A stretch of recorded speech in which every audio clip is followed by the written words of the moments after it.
Chapter 438. Great General Dugu was angry, but he still had some sense of propriety. Otherwise, it wouldn't have been difficult for him to forcibly break the flagpole with his innate divine strength. Dugu Wu Di's words were fierce, but he had no choice but to acknowledge his daughter's lifelong happiness. So he had no choice but to admit it. Father. Dugu Xiaoyi wiped her tears and jumped up high. Ew. How can you be like this, your daughter? I won't have the face to see anyone if you continue to cause trouble like this. I don't want to live anymore. Boo-hoo.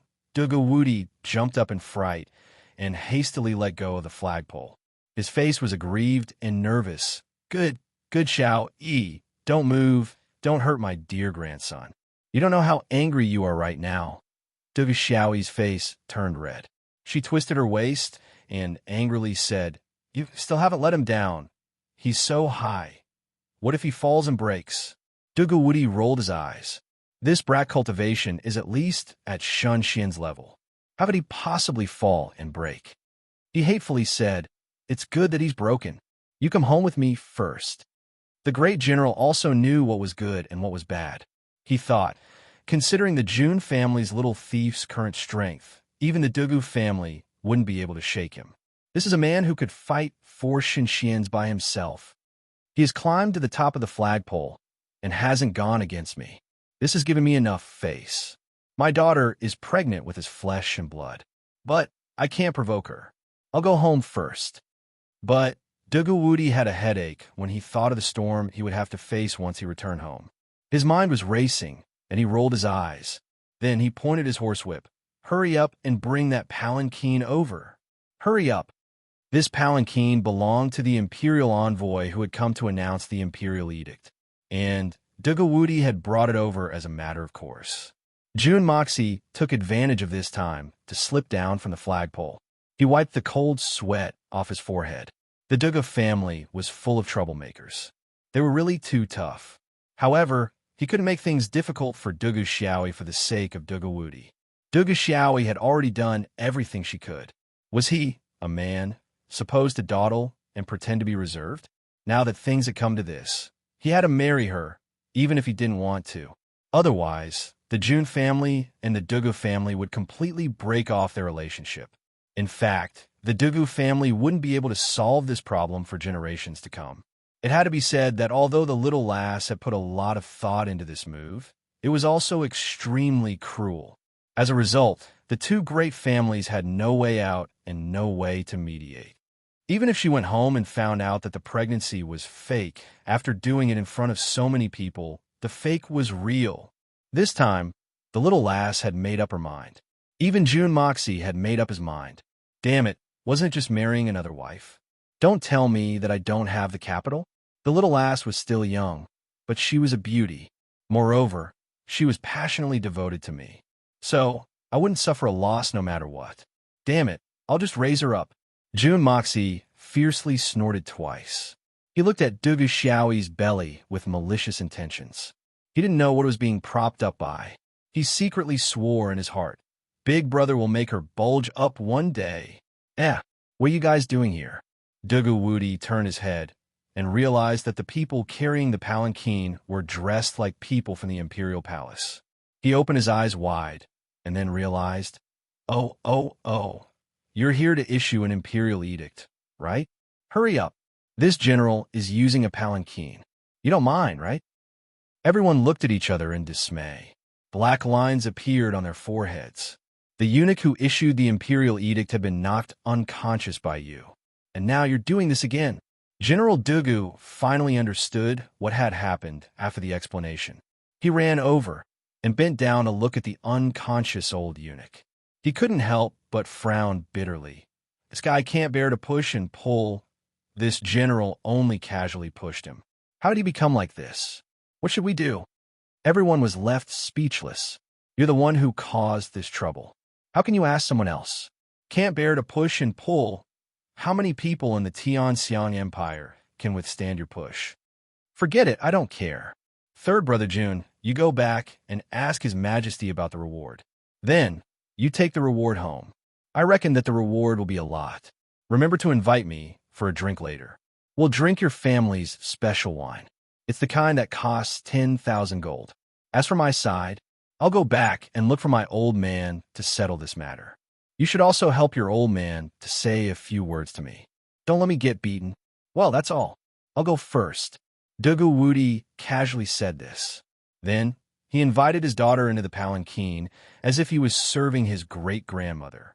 Then, he cracked his horsewhip and fiercely glared at June Moxie. I'll look for you to settle accounts later. Don't forget to bring me a few jars of wine when you get home. You motherfew asterisk cur. You don't know how to read the situation. Go.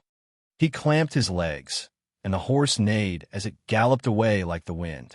He's calling himself my father-in-law now. The rest of the people looked at each other in dismay.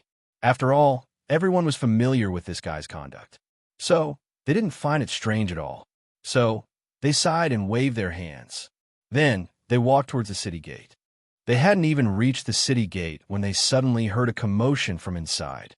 Then, a group of people dressed like Confucian scholars rushed out one after another. Their faces were full of disdain, and their eyes were full of disdain. They were led by several people who had been fiercely insulted by June Moxie at the Scholarly Autumn Festival.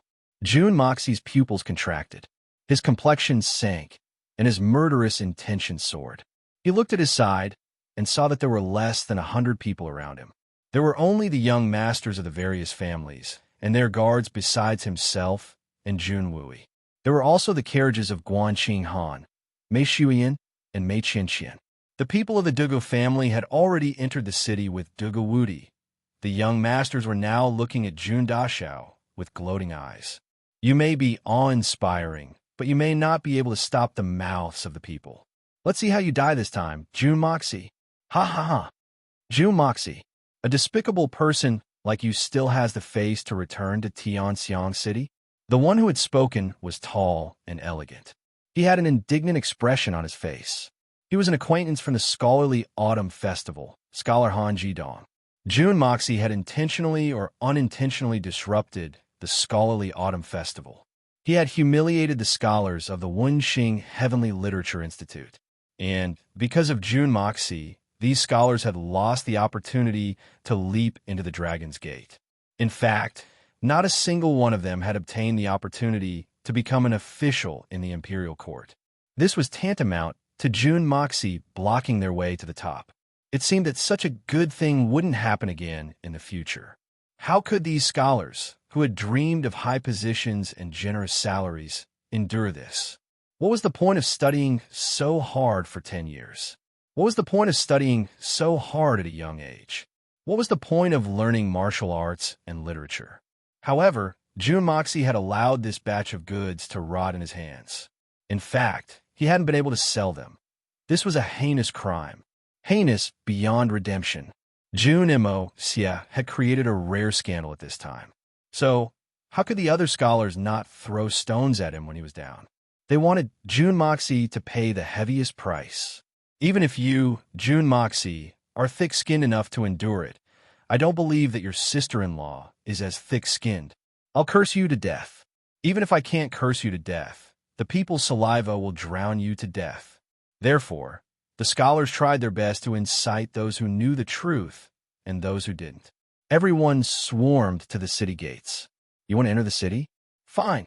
Enter through our spittle. I heard that Jun Moxie's sister-in-law is also in the group. This time, she'll be embarrassed to death. It could be said that the scholars' plan was very vicious. That's why they say, loyal people are dogs, and unfaithful people are scholars. These scholars were even more despicable than hooligans. Hooligans aren't scary. What's scary is that hooligans are cultured. That was the logic. Dugu Wudi saw it when he went in, but he was determined to make Jun Moxie suffer a little. Therefore, he didn't care. Besides, his daughter was pregnant now. If she caused any trouble and affected the fetus, he wouldn't be able to bear the responsibility. After all, the old men of the two families were eagerly waiting for their great-grandchildren and great-great-grandchildren. Therefore, General Dugu pretended not to see them and slipped away. I still have the face to come back. Why would I not have the face to come back? Of course I have the face to come back. I won the battle, so I have the face to come back. Why? Do you have any objections? Jun Moxie calmly stopped Jun Wooey from interfering. Since these people dared to gather here, it meant that they weren't afraid of the Blood General, Jun Wooey. There must be someone else behind this. Jun Wooey might not be able to do anything if he interfered. In fact, the curses would only get louder and louder. In fact, it would turn into an ocean that would drown everyone. At such a time, he could only use extreme methods and extreme bloodshed to suppress it, so that no one in this 1,000-year-old city would dare to cough. Only then would he be able to suppress it forever. Rumors? Humph. Jun Moxie smiled grimly in his heart. I really don't understand. Could rumors be more threatening than knives? What do you mean by being condemned by the masses? In my opinion, being forced to death by rumors is a coward. In my hands, I will kill so many people that no one dares to speak against rumors. Whoever dares to speak will die. Let's see how many people aren't afraid of death. At most, I will slaughter everyone in the world. Jun Moxie, you are truly shameless. You even dare to boast like this. You are filthy, immoral, unscrupulous, and shameless. You are an adulterer, and everyone has the right to punish you. These words were spoken in an unusually sharp and indifferent manner. It was hard to hear. Guanxing Han could hear it clearly from inside the carriage. She couldn't help but turn pale, even though she was mentally prepared. Guanxing Han couldn't help but feel despair and sorrow in her eyes as she listened to the earth-shaking curses outside. Chapter 439. The corners of Mei Shuyan's mouth twitched. She didn't know why she had suddenly become so angry. In fact, she wanted to get out of the carriage and trample these ants into meat paste. Who are these people? They can disappear with a puff of air. And they dare to clamor in front of the powerhouses of the present age? Could it be that I don't understand the world? The one who had spoken this sentence was another gifted scholar. He had also shown his face at the gifted scholars' banquet, Qin Xiu Shi. His face was filled with awe-inspiring righteousness, and he had the air of a righteous protector. Ah, I remember you. You're called Qin Xiu Shi, right? Ah, diligent begging for shit. That's the name your father gave you. Of course, I don't understand the meaning behind it. In fact, I don't know whether it's to make you diligent begging for shit or to become an official. Jun Moxie smiled as he looked at him. His eyes were as cold as ice. I only want to ask you. You've listed these crimes against me. But where do they come from? On what basis? Where do they come from? On what basis? Jun Moxie, you're still pretending to be ignorant even at this moment. The dirty things you and your sister-in-law have done. The shameless, shady business. Do you think you can hide it from the world? You adulterers and adulterers live together? Why are you pretending to be innocent? Even if you are the grandson of a duke, a direct descendant of a noble family, you cannot hide the true nature of your licentious and shameless nature. Qin Xiu Shi was so angry that his face turned ashen, pointing his finger and cursing. Ah, you're filled with righteous indignation. Very good. Is there anything else you want to add? Jun Moxie picked his ears. Jun Moxie, don't tell me that Brother Qin's words aren't enough to make you feel ashamed. Another gifted scholar stood up and looked at Jun Moxie with resentment. You're the son of a high-ranking official and the descendant of a duke. You've been living a life of luxury, glory, splendor, and wealth. You've been blessed by the emperor. It can be said that you're already standing at the peak of Tianxiang. But you've done such shameless things? Are you trying to ruin the customs of my Tianxiang?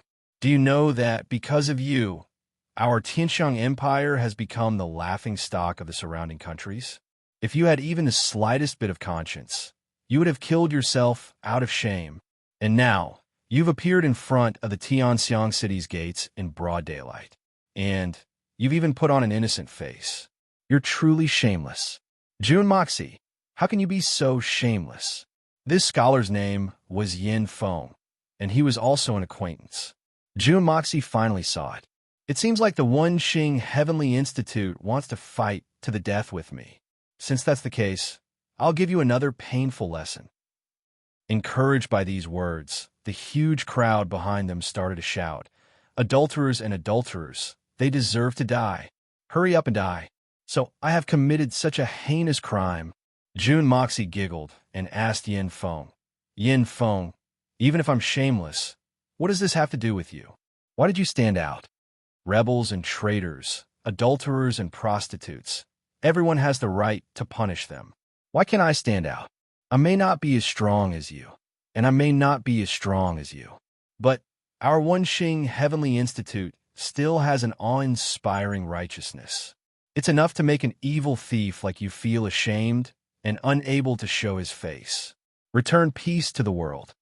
Yin Feng shouted loudly, and his face was full of righteousness. Well said. We may not have anything, but we still have an awe-inspiring righteousness.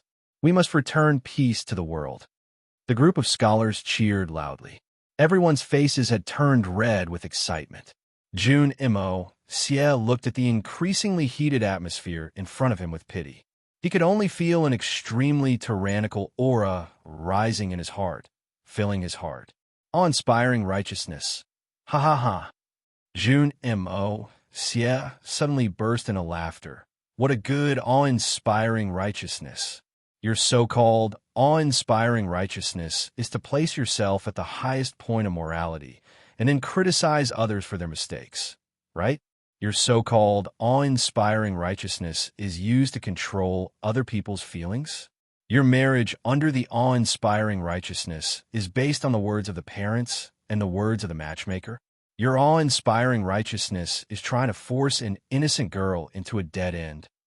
Hearing the words innocent girl, Han Jidong, Qin Xiu Shi, Yin Feng, and the other scholars' eyes finally flashed with a trace of panic and guilt. In Jun Moxie's eyes, he understood that these people knew the inside story. They clearly knew that Guanxing Han was innocent and had only been caught in the crossfire. But they still came to stir up trouble. Jun Moxie's murderous intent surged once again. I know your true purpose. You only came because I ruined the golden scholarly scholar feast and blocked your path to promotion. So, you want to take revenge now? I'm right? Jun Moxie's eyes were ice cold. So what? Jun Moxie, speaking of this matter, you are guilty of the most heinous crimes. The scholars didn't feel ashamed when their true thoughts were revealed. Instead, they became bold and confident. Yin Feng angrily said, Jun Moxie, you only moved your lips, and you blocked the path of the 5,000 scholars of the Wenxing Heavenly Literature Institute. Do you still have the slightest bit of conscience? We've studied hard from dawn to dusk, and our only hope is to do something for the country and the people. But you, a treacherous and arrogant person, are so despicable that you've destroyed the decades of hard work of 5,000 students in one day. From then on, you would be mediocre, and your bright future would be ruined. Don't tell me that you shouldn't go on an expedition. Don't you feel guilty? Today, you're going against the grain. You're using your uncle to bully your sister-in-law. You're an adulterer, and you're hooking up with others. You're guilty of 1,000 crimes, and your stench is spread throughout the world. You brought this upon yourself, and you can't live. Facing the torrent of criticism from the world, if you still have the slightest bit of shame in your heart, then you should die as an apology to the world. Studying hard, doing something for the country and the people, just because you're a bunch of bookworms with bad intentions? Do you think you're worthy?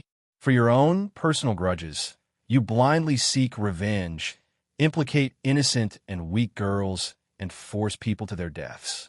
Is this the quality of your service to the country and the people? Jun Moxie snorted disdainfully. Let me tell you, if you want to do something for the country and the people, then you must first correct your own conscience. If your heart isn't right, then you're just a corrupt official. For such people, even if they study hard for a lifetime, they'll still be a pile of sh*t. Jun Moxie said sharply.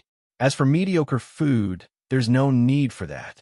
I can point out a way for you to make a living, and I can guarantee that you'll be rolling in money. He suddenly smiled and said, I have a friend.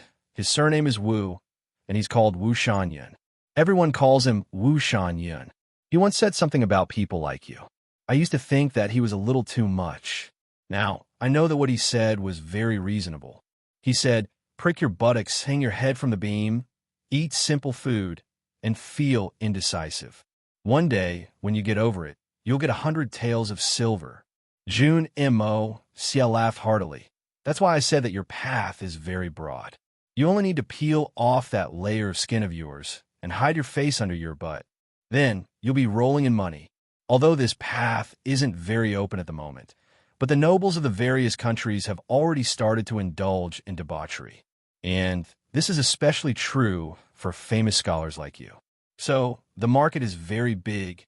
June Moxie, you're insulting us. The few scholars hollered angrily. Only someone with a filthy heart like yours would think about such things. You're a disgrace to the culture, and you're guilty of the most heinous crimes. You're really a pervert. Pervert? Your granny. Do you really think that you're the upper class? Your methods, your dirty intentions, and you still dare to say that I'm pervert? June Moxie's anger suddenly rose. I'm not in the mood to argue about the truth of this matter. I believe that all of you know the inside story. You don't need to deny it.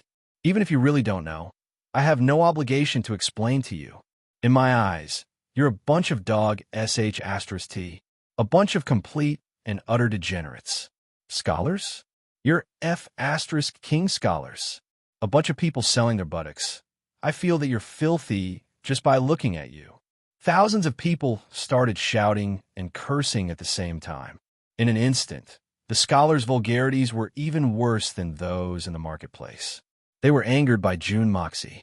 They were already furious, and now it was even harder to contain. Guan Qing Han, who was in the carriage, was trembling uncontrollably. She lowered her head and buried her face in her palms. Her shoulders were shaking uncontrollably. June Mo. Sierre roared and suddenly stood up from his horse's back. Since you can be so ruthless, implicating the innocent, and still act so righteously, then don't blame me for being ruthless. Do you really think that I won't dare to do the same thing? As he finished, June Moxie circulated his energy and roared. Bring them up. In an instant, there was a commotion in the crowd. A group of burly men, like a ship breaking through the wind and waves in the sea, separated the crowd and walked over. These people were the members of the Heaven Destroyer team that June Moxie had sent to receive Bailey Luo Yun's family. They had already quietly returned to Tianxiang a few days ago and had followed June Moxie's instructions to keep an eye on the city. In their hands, there were 3 women.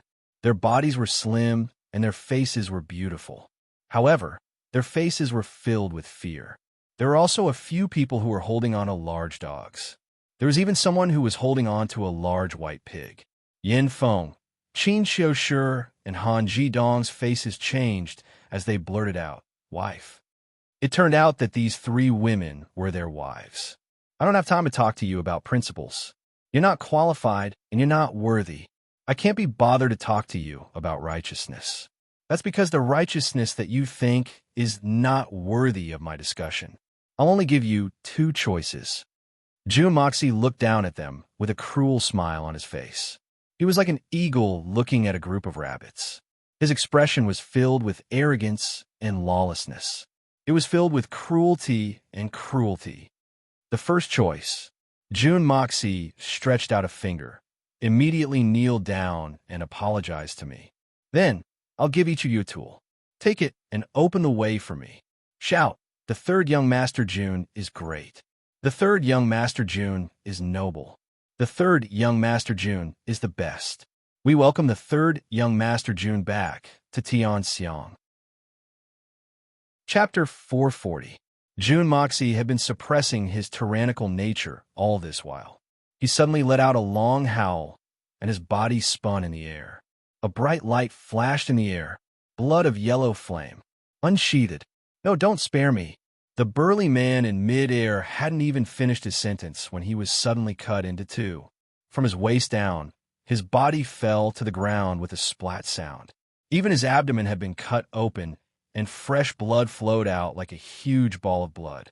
His internal organs and his steaming hot intestines fell at the same time. But halfway down, they were caught and hung in midair. Only his intestines were like a thin snake, emitting hot steam as they fell from the sky. When they were still a few feet above the ground, they suddenly stopped. Like a blood-red ribbon, it hung on a flagpole. At this moment, the burly man hadn't died yet. He was still screaming, and his upper body was still hanging on the flagpole, twitching and trembling. Two PUPU sound could be heard. Under the intense pain, his eyeballs were forced out of his eye sockets and hung on his face. Fresh blood fell to the ground. Splash! The faces of many people standing in front of them were splashed with some blood, but each of them stood there in a daze, not daring to move a single inch. Only their eyeballs were frozen in fear, and their faces were filled with shock and despair. Such an extremely bloody scene. When had these scholars who only knew how to read books ever seen something like this before? These people had always known how to shut their ears to the outside world and wholeheartedly read the books of the saints. Normally, they wouldn't even kill a chicken in their own homes. Now that they had witnessed the cruelest and most bloody scene in the world, even fainting had become an extravagant hope. Nobody could have imagined that June Moxie and the three great scholars were discussing something. Although there was an argument, nobody could have imagined that it would reach the point where someone would die. Without any warning, a person flew up into the sky, and the back of his head was fixed on the flagpole. Then with a schwa sound, the lower half of his body was gone. His stomach was like a bottomless fish tank, and everything was hanging outside. June Moxie had actually created a massacre in broad daylight in front of so many people. Originally, these people's imposing manner was like a rainbow, and they had only one thought in mind. The law does not punish the masses. June Moxie, you can't kill so many of us, even if you're so awesome and shameless. In fact, June Moxie didn't even dare to make a move. In the face of so many people's condemnation, he could only run away with his tail between his legs. Your June family will be drowned by the public opinion of the entire Tianxiang as long as you escape. Just a spit from each of them would be enough to drown you. No matter how great the power was, it was still given by the emperor. However, no emperor could ignore the chaos in the world and the reaction of the people. The imperial court would have no choice but to respond once this disturbance reached a subtle point. Then they would have two options: send troops to suppress it, or they would have to use the June family to apologize to the common people and give the world an explanation. However, there were so many ministers in the imperial court who were against the June family. How could the emperor make the first move? They could only use the banner of the heavens to comply with the will of the people and sacrifice the June family. At that time, it would be the end of the June family. But no one had expected that June Moxie's reaction would be even more extreme than theirs, even though their plans and actions could already be considered extreme. He didn't run away, nor did he hide. Instead, he puffed out his chest and welcomed them. He didn't talk about any principles and directly carried out the most bloody and cruel coercion. Thousands of people felt their hearts pounding as they looked at this scene, which was even more cruel and bloody than death by 1,000 cuts. It seemed as if their hearts were about to jump out of their throats. Their vision became blurry, and their ears felt as if they were having auditory hallucinations. Everyone had a strong thought in their minds. I want to leave this place immediately. I don't care if the June family is innocent or not. I don't care who wins or loses in this struggle. I don't care what others think or do. In any case, I don't care about this matter. It has nothing to do with me. It's too scary. Ha ha ha. You would rather die a horrible death to stay innocent? Where's your innocence? You've already died a horrible death. But where is the innocence you left? How come I don't see it? June Moxie smiled cruelly. He looked at the pile of blood from afar and sneered. I only see a pile of rotten meat. I don't see any innocence. June Moxie smiled and slowly walked to the front of a middle-aged scholar. He asked in an unusually gentle voice, I don't see his innocence. Do you see it? If you see it, please tell me, okay? That middle-aged scholar was trying his best to squeeze his way back. But his legs were weak and his body was weak. There were not many people behind him. He had used all his strength, but he still couldn't squeeze his way through. He felt as if he had bumped into the toughest iron wall. In the midst of his panic, June Moxie suddenly walked in front of him and asked in an amiable manner. June Mo.'s words were like a clap of thunder in his ears. June Mo.'s amiable face had turned into that of a demon from hell in his eyes, and he even seemed to have two horns on his head. The middle-aged scholar looked at June Moxie in despair. His throat made a gulping sound. Then he fell to the ground like a noodle and fainted. Sigh. Why are you so useless? Could it be that this young master's tone is not gentle enough? June Moxie shook his head regretfully. He walked to the front of another person. He didn't answer me. Now you take a look. Is there any innocence in there? Take a good look and then answer me. I really want to know. This person stared blankly at the bloodstain for a while. His face was as pale as a corpse in a coffin. He almost subconsciously shook his head in a daze. June Moxie let out a sigh of relief and said, So you didn't see it either. I thought I saw wrongly. He screamed so loudly that I really believed it was true. I thought that after his body was smashed to pieces, he really did have innocence. How shameful. June Moxie turned and walked away. Only then did this person react. He suddenly squatted on the ground and vomited. He almost vomited his liver and intestines out. I asked a few people in a row. Unfortunately, none of them saw the innocence that person spoke of. Why don't you guys take a look as well? June Moxie leisurely walked in front of the three great scholars. He kicked the unconscious Yin Feng and injected his spiritual energy into him. Yin Feng immediately woke up. One in each hand, June Moxie dragged the three people in front of the bloodstain. He fiercely pressed the three people's heads against the bloodstain. He was less than half a foot away from the bloodstain. He said viciously, Come, take a good look at me. Find out your innocence for me. Where is it? I'm really very interested. He smiled cruelly and said darkly, Innocence? Mph. I want to see the innocence of the three of you later too. Motherf asterisk her. The three people's heads were forcefully pressed against the ground. Looking at the bloody scene in front of them, they felt as if their brains had been ruthlessly smashed by a hammer. They felt so disgusted that they wanted to vomit. Above their heads, the burly man had lived a long life. Up until now, he hadn't died completely. He was letting out long and short moans of despair. The three of them felt as if they were in hell. There was a strong sense of fear that made them want to faint. However, at this moment, their nerves were unusually strong. They actually couldn't faint. The most ridiculous thing was that they couldn't close their eyes even if they wanted to. They could only open their eyes as wide as they could and look at the cruelest scene in this world. Have you seen it clearly? Is there any innocence? If there is, tell me quickly. I'm really very interested. June Moxie's unusually gentle voice sounded again. The three of them simultaneously trembled as if they were suffering from malaria. Answer my question, because you're going to be like them in a while. I'm also going to send people to find your innocence. Tell me, have you seen any innocence? No. The three of them were like three piles of mud. They fell to the ground and shook their heads desperately. Then, do you still want your innocence? June Moxie's voice was like a devil smile. No. I don't want it anymore. The three of them shook their heads violently. Very well. Then, there are two choices. Which one do you choose? June Moxie guided them patiently. His voice was gentle and pleasant to listen to. I choose the first. The three of them fought to be the first to shout. The fear of death had already shattered the persistence in their hearts for a long time. What benevolence and morality? What customs of the government? What integrity and justice? What was more important than their own lives? Their survival was the most important thing. Very good. I'm very gratified by your choices. I'm very satisfied. June Moxie was obviously gratified as he praised them. June! Third young Master June.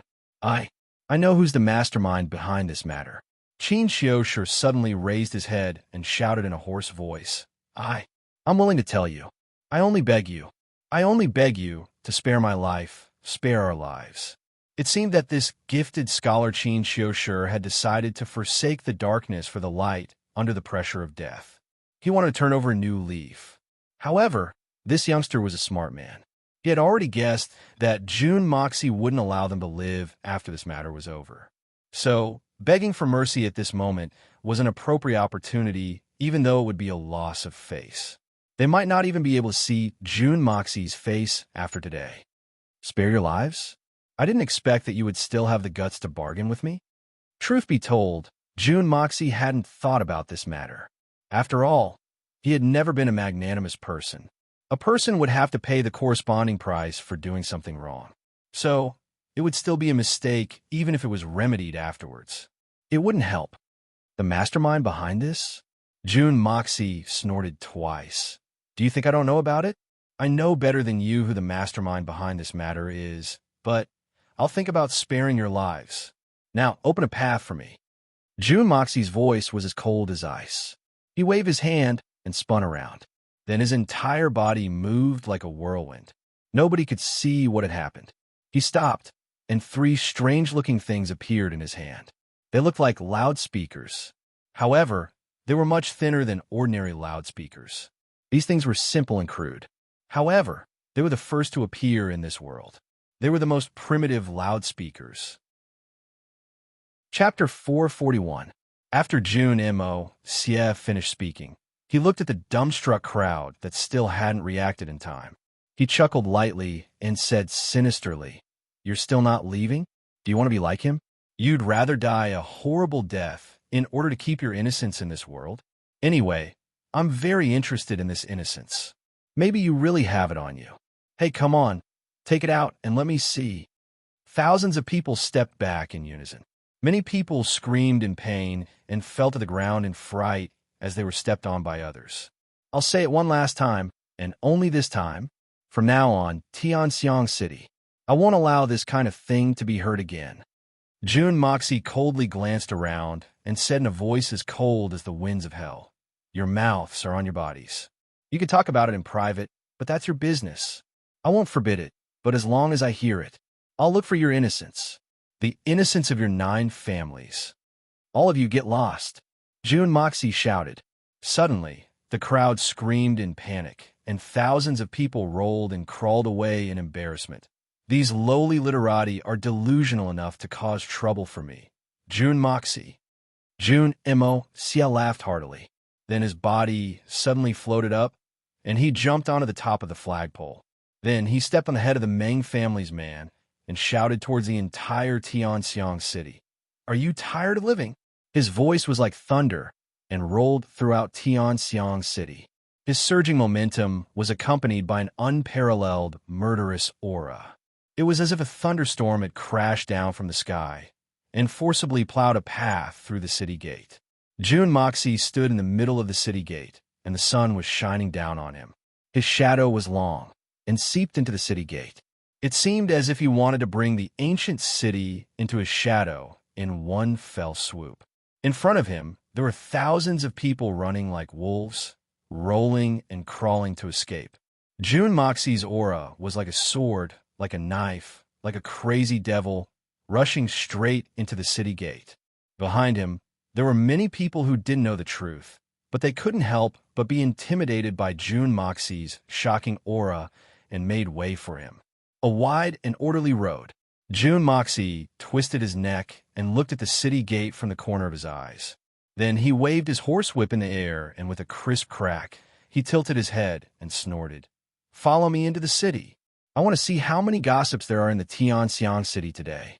How many of them were brave warriors who were not afraid of death? How many people wanted to keep their chastity? And in the end, how many people could keep their chastity? I want to count them one by one." June Moxie clamped his legs together, and the sound of hooves could be heard. He took the lead and leisurely entered the city gate. Tens of thousands of people watched him gallop after them and kept quiet out of fear. Guanqing Han and the other 2 women's carriages followed behind him and moved forward slowly. Da Xiao's words had made everyone's blood boil.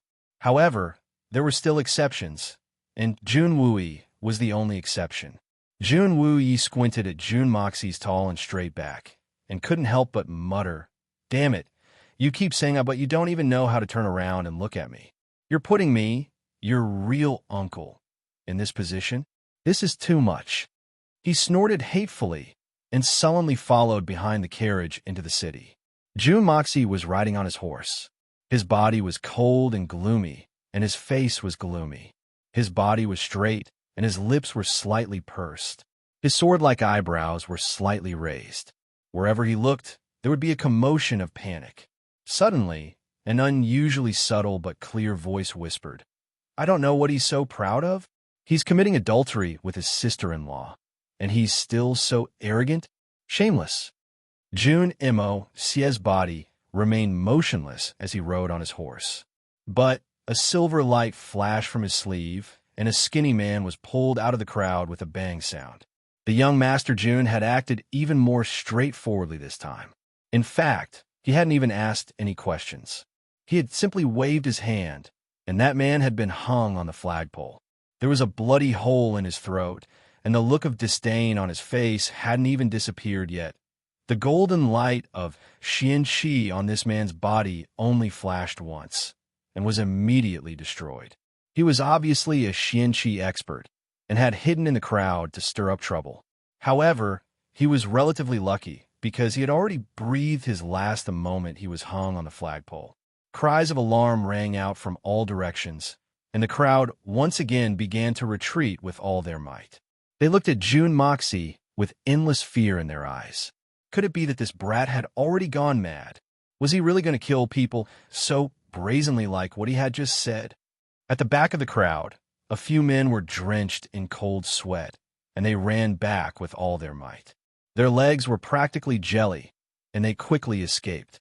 However, under the envelopment of Jun Moxie's enormous mental strength, how could they possibly escape safely? Jun Moxie's gaze turned cold, and he raised both his hands. A golden light flashed and disappeared in a flash. 7 or 8 burly men suddenly fell to the ground as they ran.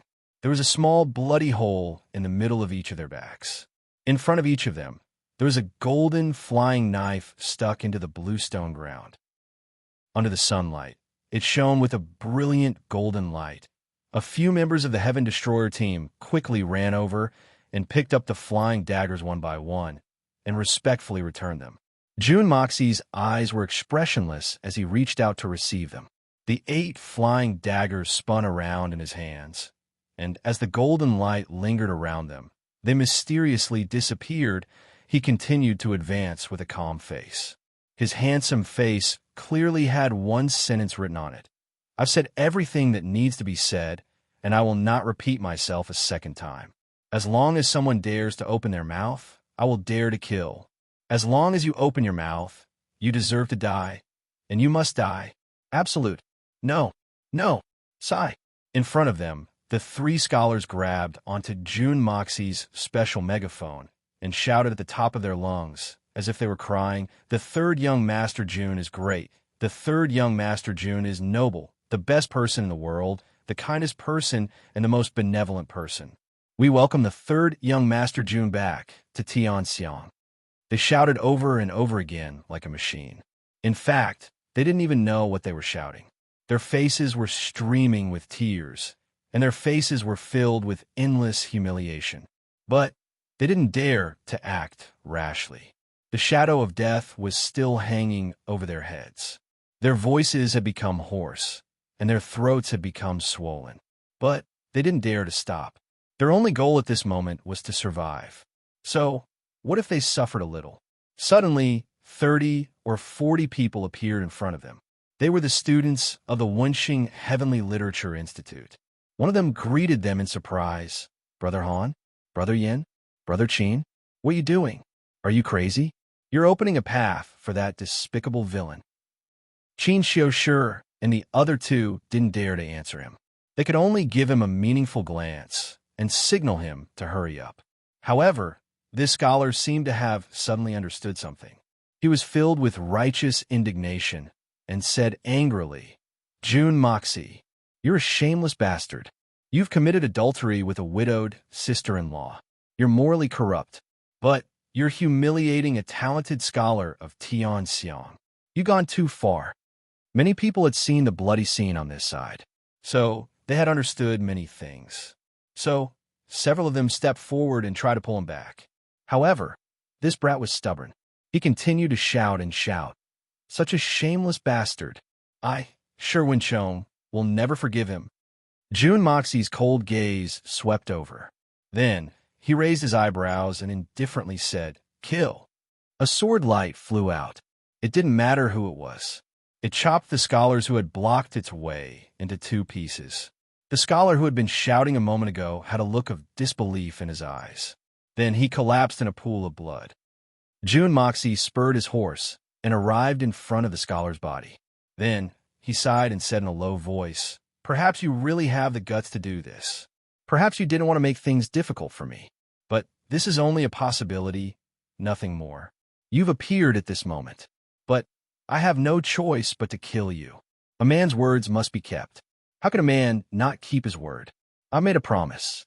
You may not dare to believe it, but I also feel somewhat regretful. You must remember to fulfill two conditions in your next life when you come out to act pretentious." Jun Moxie's complexion was indifferent. He spurred his horse forward and didn't turn his head, but his voice was heard in a soft voice. "First, you must have the strength to deal with all variables. Second, you must have a formidable background that no one would dare to provoke. If you only rely on your backbone and guts, you will only be a target for others to establish their prestige and will never become a hero. You may have an unyielding backbone, but you're only a pitiful worm in my eyes at this moment. You failed to act pretentious. You didn't die unjustly." The scholar surnamed Sure hadn't died, yet even though he had been chopped off. He closed his eyes with tears streaming down his face after he heard Jun Moxie's words. He then muttered, "Benefactor, you were wrong." Before he died, Jun Moxie's face slightly twitched as he was several dozen feet away. "Benefactor? Mei Gao Jie? Kong Ling Yang?" Suddenly, he lashed his horsewhip on the bodies of the three scholars in front of him. They screamed in pain as they turned their heads. Jun Moxie closed his eyes and insipidly said, "Speak louder. Tell me whose sect you belong to. Then shout that Mei Gao Jie is an old turtle, Kong Ling Yang is an old tortoise, and the Meng family is a nest of bastards. Don't you want to die? I'll guarantee your lives if you do this." The three scholars collapsed. The heaven, the earth, the monarch, and the teacher were the background of this era. But the teacher's position was extremely venerated even though he was the last of the five.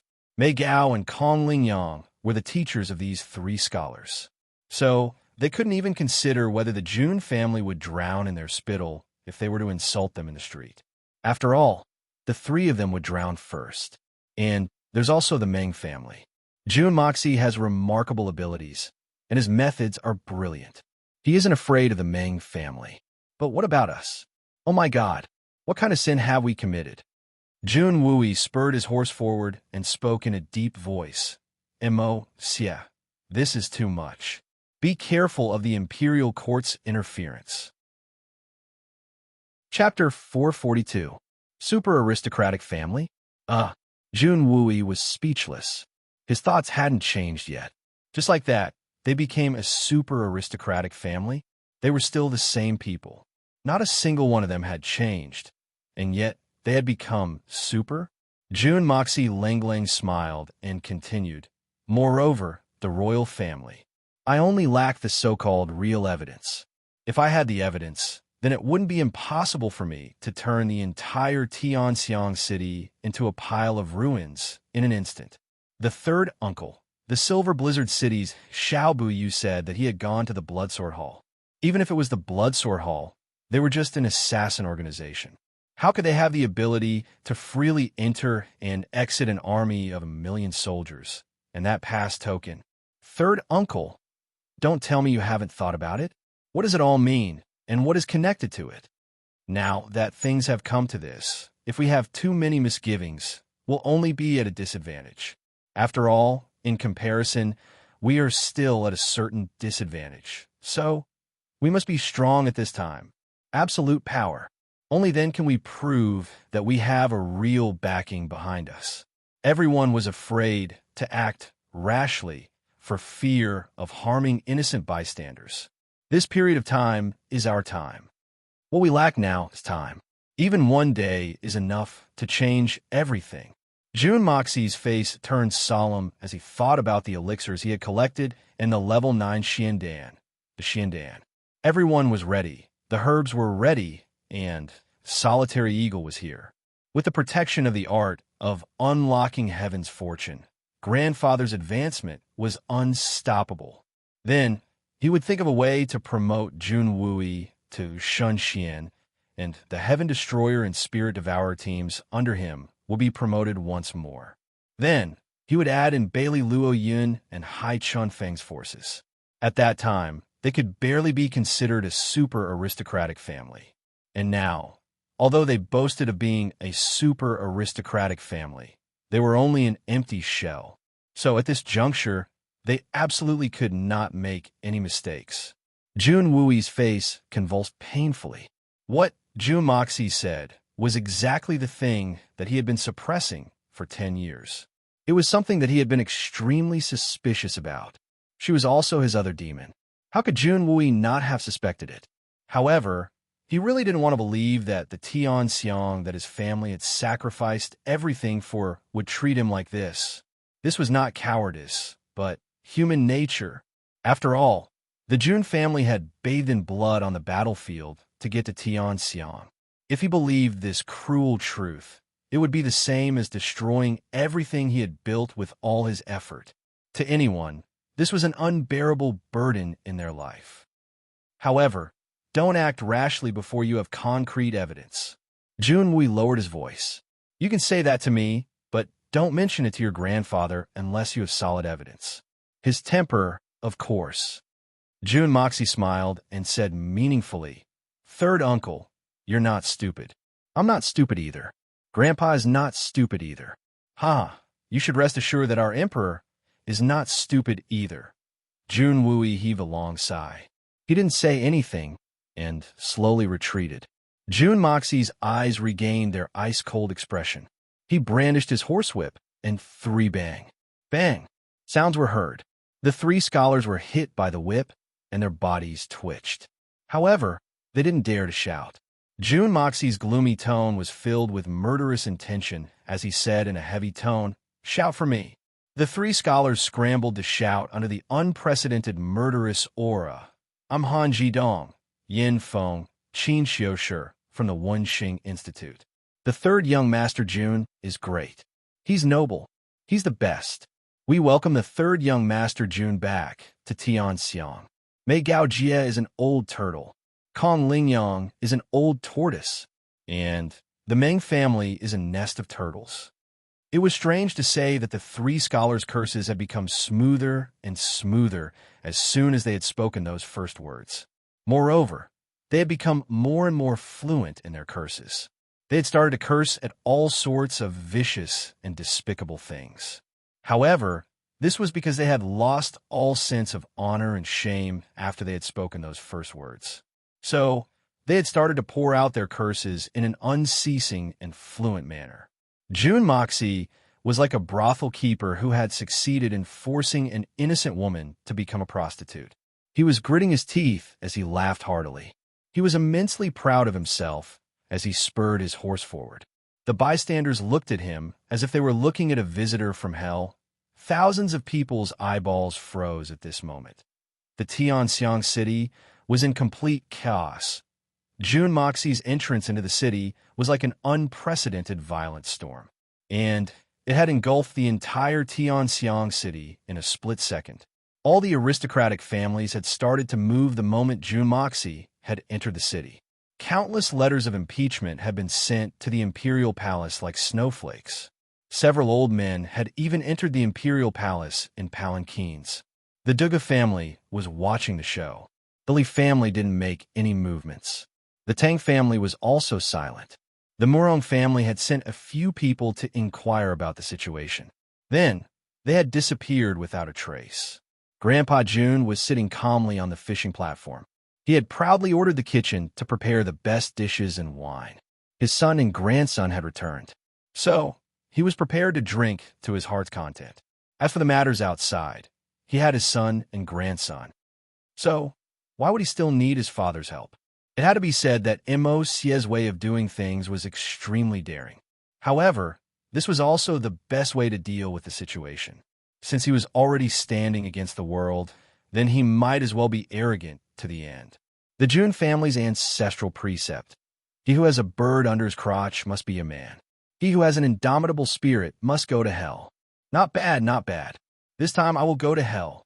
I will do whatever I want. Ha ha ha. The old man took a sip of wine and laughed happily. Mo.'s actions had created a strong deterrent force. Moreover, the solitary falcon was one of the 8 great masters, and Mo.'s had fought against 4 spiritian experts by himself.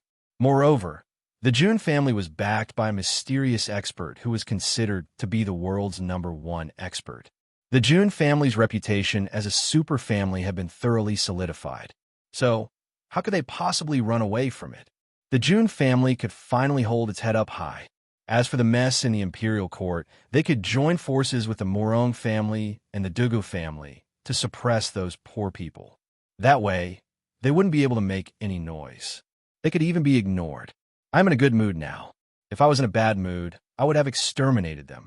Grandpa Jun had completely forgotten how anxious he had been a few days ago. His face was as calm as Mount Tai. As for His Majesty's face, cough cough. I don't want to think about it. In any case, the Empire doesn't have the ability to deal with the Jun family. Innocent people are innocent. The Song family and the other families were like ants on a hot pan. They were in a mess. The Meng family was even more unbearable. They were like a bald dog whose tail had been cut off. They were desperately sending memorials to the imperial palace. Then they would run to the Li family again and again. They were vainly trying to grasp that non-existent straw of hope. However, they couldn't find anyone.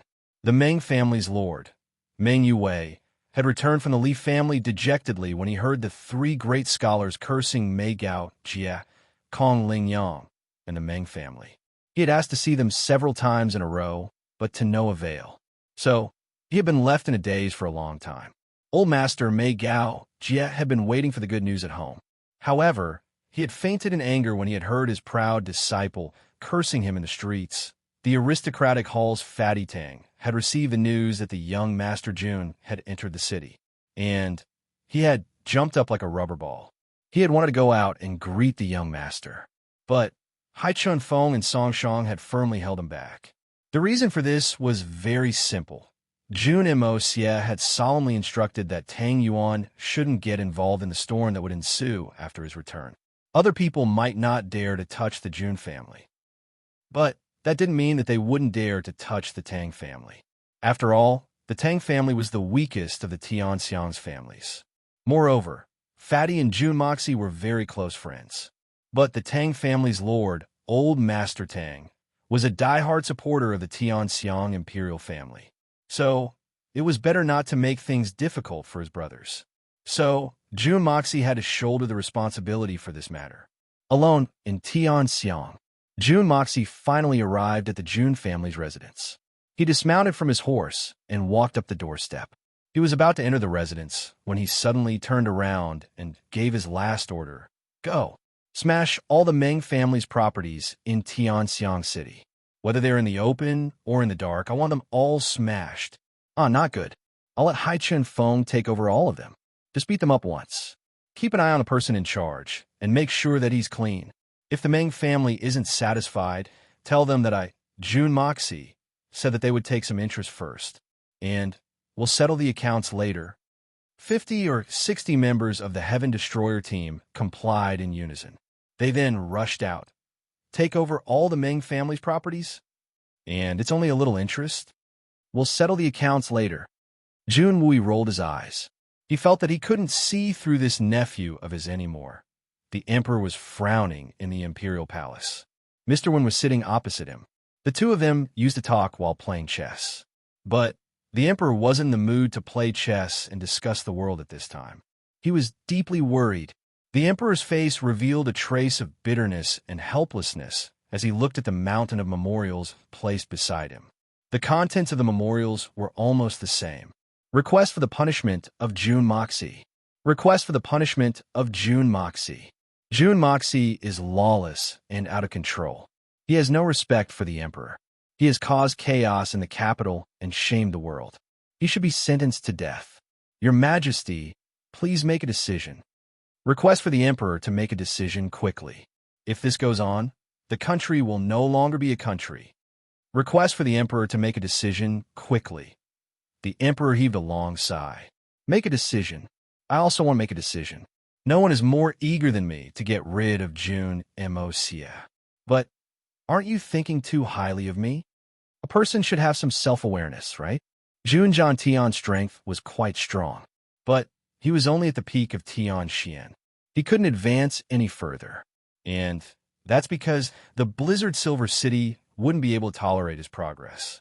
Jun Tian may have other military forces, but I still have a way to take drastic measures. That day, I punished Jun Wui and Jun Moxie for an expedition to the Southern Heaven City. That was the first step in destroying the Jun family. But the affairs of the world are like a game of chess. Every step is filled with trepidation. It's difficult for everything to go according to one's wishes. Not only did Jun Wui and his nephew not suffer any harm during the expedition to the Southern Heaven City, but they also enjoyed the limelight. Moreover, Jun Moxie was able to single-handedly defeat 4 Shinxians. What kind of strength was required to achieve such a feat? This is simply unimaginable. Chapter 443. Second update. And now, you want me to make a decision? The situation is out of my control. How can I make a decision? How can I dare to make a decision? Your Majesty, you seem to have a lot on your mind? Mr. Wen had just returned from outside. He had witnessed Jun Moxie's massacre. He leisurely raised his head and looked at the emperor with wise and far-sighted eyes. Then he smiled and said, "Is it because of that, Jun Moxie?" "Yes." The emperor faintly sighed. He strolled to the window and looked at the sunset outside. He remained motionless for a long time. Your Majesty doesn't need to be so worried. In fact, this may not be a bad thing in the long run. Mr. Wen remained silent for a while. Then he said, "The Jun family is powerful, but it can be said that their influence is too great. In fact, it has already exceeded a certain scope. In fact, it is no longer a threat to the imperial family. Exceeded a certain scope? No threat." The emperor frowned. "What do you mean?" "That's right. The Jun family would have become as deeply rooted as the Murong family if they had gradually developed. Then, they would have been able to overturn the heavens. In fact, it wouldn't have been difficult for them to change dynasties. But the Jun family's power has grown too quickly. They become one of the most powerful families in the world in a short span of 3 or 4 months. Your Majesty, do you know where these families have been since ancient times?" Mr. Wen smiled leisurely. "These families have a very special place. They don't have much interest in the so-called imperial throne or imperial power. I'm sure that the Jun family will slowly fade away from the imperial court after a period of stability. They will stroll among the clouds and observe the vicissitudes of life. This has been the rule since ancient times. And all the families are the same. There are no exceptions. That's because these families don't pursue a brief period of splendor. Instead, they pursue a long history that will last for thousands of generations. They laugh at the freedom of the wind and clouds, and they secretly control the universe. Therefore, Your Majesty only needs to choose to be patient for the time being. When this nouveau riche, super aristocratic family has shown off its might and is tired of showing off, they will naturally find their own place. Within the borders of the Tianxiang Empire, the emergence of such a super family was a great deterrent to the surrounding countries. This time, the reason why Jun Moxie's affair with Uncle Ling and his sister-in-law had caused such a huge reaction was not only because of the Jun family's old enemies, but also because the various countries felt threatened and took the opportunity to make a fuss. Even if they didn't get rid of the Jun family, they still had to make the Tianxiang imperial family and the Jun family hostile.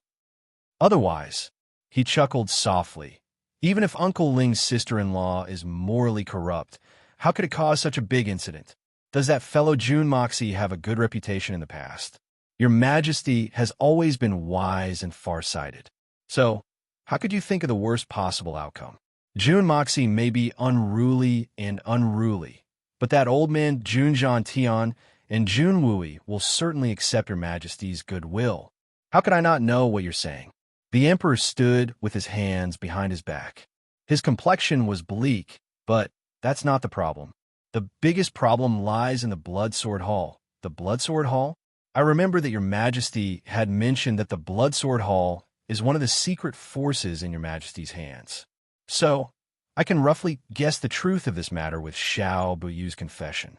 And that is the death of Jun Wu Hui and Jun Wu Meng. But the Jun family doesn't have any concrete evidence at the moment. Jun Tian and Jun Wui still have the final say in the Jun family. But both of them have deep feelings for the Tianxiang Empire. They are very sentimental. Mr. Wen smiled. Your Majesty, it's hard to leave a warm land. Jun Moxie doesn't care. But Jun Tian can't ignore it. So, there's still room for mediation. Room for mediation. Room for mediation. The Emperor's eyes lit up. That's right. That incident happened a long time ago. Your Majesty hasn't revealed anything. But how could Jun Tian and Jun Wui not have any suspicions? You must know that the Bloodsword Hall is only an assassin organization, no matter how strong they are. How could they control the army? But Jun Tian and his son have been suspicious for 10 years. But they haven't made a move. They haven't even sought revenge. Does your Majesty know why? Mr. Wen's expression was calm and confident. Why? I don't think that the Jun family doesn't suspect your Majesty. It's because their entire family has done too much for the Tianxiang Empire, whether they're alive or dead. And that's why they've done too much. Mr. Wen continued in a serious manner. The Jun family has always been the mainstay of the Tianxiang Empire for decades. They've saved the Tianxiang Empire. They've made the greatest contribution to the Tianxiang Empire's construction. The Tianxiang Empire has a radius of tens of thousands of miles, and there are millions of people living there. But the Jun family's blood, tears, and sweat have contributed to the peace and happiness of the Tianxiang Empire. In fact, the Jun family's generations of painstaking efforts have made this situation possible. Mr. Wen smiled in a carefree manner. Your Majesty, put yourself in their shoes. You've done so much for the Empire. You've sacrificed 2 generations of painstaking efforts. But would you really have the heart to destroy everything with your own hands? Would you destroy your greatest achievement? Would you destroy the peace and happiness of millions of people? That's right. The Jun family has always prided themselves on being a benevolent family. So, they wouldn't do such a thing.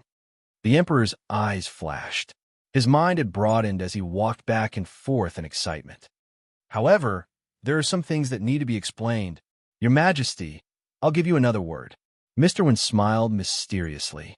Then, he pointed his palm downwards and said, Abandon! Abandon! The Emperor's body shook. His joyful expression hadn't yet faded when he said in a daze, Abandon! His heart was filled with bitterness. Those are my most elite forces. They have made countless contributions to the Empire over the years. Those people are desperate for the Emperor's throne. The Juyi family and the Jun family. These people have undoubtedly made great contributions. Moreover, they're my loyal subordinates. Do I really have to abandon them? Yes, abandon. We can't abandon them. We have no choice but to abandon them. Mr. Wen replied without any hesitation.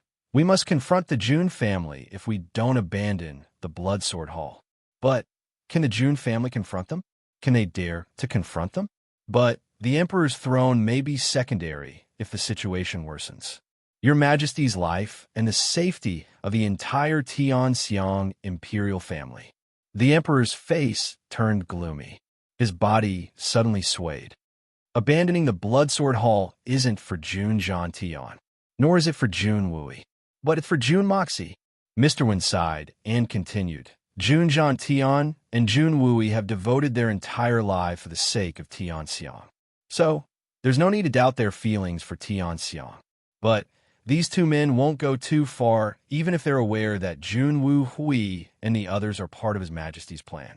But I'm sure that they won't go too far, even if they know that Jun Wu Hui and the others are part of His Majesty's plan. Jun Tian's entire life and Jun Wui's half of his life have all been for the sake of Tianxiang. In fact, Jun Wu Hui's life, Jun Wu Ming's life, and the other two Jun brats' deaths have all been for the sake of Tianxiang.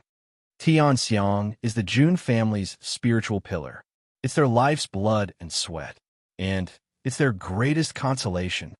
I'm sure that Jun Tian would have found out about this, even if he had solid evidence. His Majesty would have only needed to wantonly reward them. Then he would have apologized.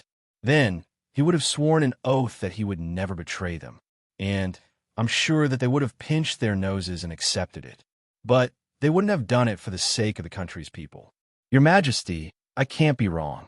Jun Tian and Jun Wui are good men for the sake of the country and its people. They're courageous men who treat each other with sincerity. Therefore, the two of them can be ignored. But Jun Moxie is different. He's completely different. He's very much like his father. Jun Wu Hui had been very wise even before he had personally led the army. He had never revealed his talents. And it seems that Jun Moxie is also the same. He had suddenly risen to prominence half a year ago. This debauchee of the past was like an unbridled whirlwind. And he had madly swept from the Tianxiang city to the southern heaven city. He could have been restrained in Tianxiang. But he's fully fledged now that he's returned from the southern heaven city. A young eagle spreads its wings. It's still young, but it's already high up in the clouds. And it can look down on the world. Moreover, this boy's temperament is vicious. He's always been vengeful since he started his cultivation. Moreover, he's cruel and merciless. He's firm and resolute. He doesn't hesitate to kill. So, he can't be underestimated.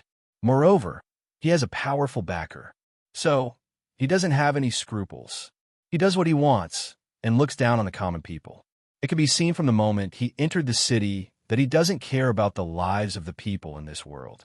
He doesn't care about blood. And he doesn't care about sins. This kind of person is the most frightening. Your Majesty isn't afraid that Jun Tian and Jun Wu will get their hands on concrete evidence. But everything will come to an end if this kid gets his hands on any evidence. Is there no other way besides abandoning it? The king's face was pale, but he clenched his fists. He clenched his fists as if he had made up his mind. This is the safest and most dependable method. To deal with a person like Jun Moxie, no. The most important thing to guard against a person like Jun Moxie was to make sure that he wouldn't be able to get hold of any evidence against him. Your Majesty, you must know that the biggest difference between Jun Moxie and Jun Tian is that he doesn't have any feelings for Tianxiang. Moreover, it seems that Jun Moxie, Mr. Wen's eyes revealed a strange look. It seemed as if he was afraid. He what? The Emperor asked. Chapter 444. The more Mr. Wen spoke, the more serious his tone became. Even the most famous cold-blooded expert of the present age, Lei Wu Bei, wouldn't be able to be as calm as Jun Moxie in this regard. His contempt for human life is ingrained in his bones, and his thirst for blood is ingrained in his soul. Your Majesty, Jun Moxie is far more dangerous than anyone else. This is a creature born to kill. Even the supreme assassin, Chu Chi-hun, might not be able to match this level of danger. Mr. Wen paused for a long time. He couldn't describe what he was feeling. So, he unconsciously stopped speaking. His Majesty the Emperor quivered and shivered. Mr. Wen didn't need to explain it too clearly. The Emperor had already realized it. The consequences could be imagined if Jun Moxie were to get his hands on the evidence that he had framed his father. Jun Moxie will do whatever it takes to get his hands on it. And the Emperor won't be able to shake the strength of Jun Moxie's current strength. I won't be sure even if I launch a surprise attack. The Jun family will be a rare top-notch expert if they manage to escape. So, I'll have to be on tenterhooks every day in order to guard against the assassination and revenge of such an expert. My days will be miserable. That heavy psychological pressure will be enough to make a person drink a pot of water. The Bloodsword Hall. I have no choice but to abandon it. I have to abandon it. Moreover, we can only be gentle with the Jun family. We can only be gentle to the very end. Mr. Wen suddenly smiled. I believe that the Jun family doesn't have any concrete evidence at the moment. So, there's still a leeway for us to turn the situation around. But it won't be impossible for your majesty to repair the relationship between the two families. I remember that Senior June had proposed to your majesty that June Moxie would marry Princess Raimu 6 months ago. The emperor's eyes were fixed on the setting sun. He then took a deep breath and said, "Yes, that's true." Mr. Wen smiled. "Then, your majesty should have a plan." The emperor was silent for a moment and let out a long sigh, as if he still felt it was inappropriate. He suddenly asked, "Sir, I wonder if there are any young talents in the hermitage?" Mr. Wen was startled. He pondered for a long time and said, "Nothing. Although there are many otherworldly experts in the Immortal Palace, they're not young anymore. How can they still have such worldly thoughts?" The emperor said unwillingly, "Then, the young palace lord of the Immortal Palace, the young palace lord is almost 60 years old this year."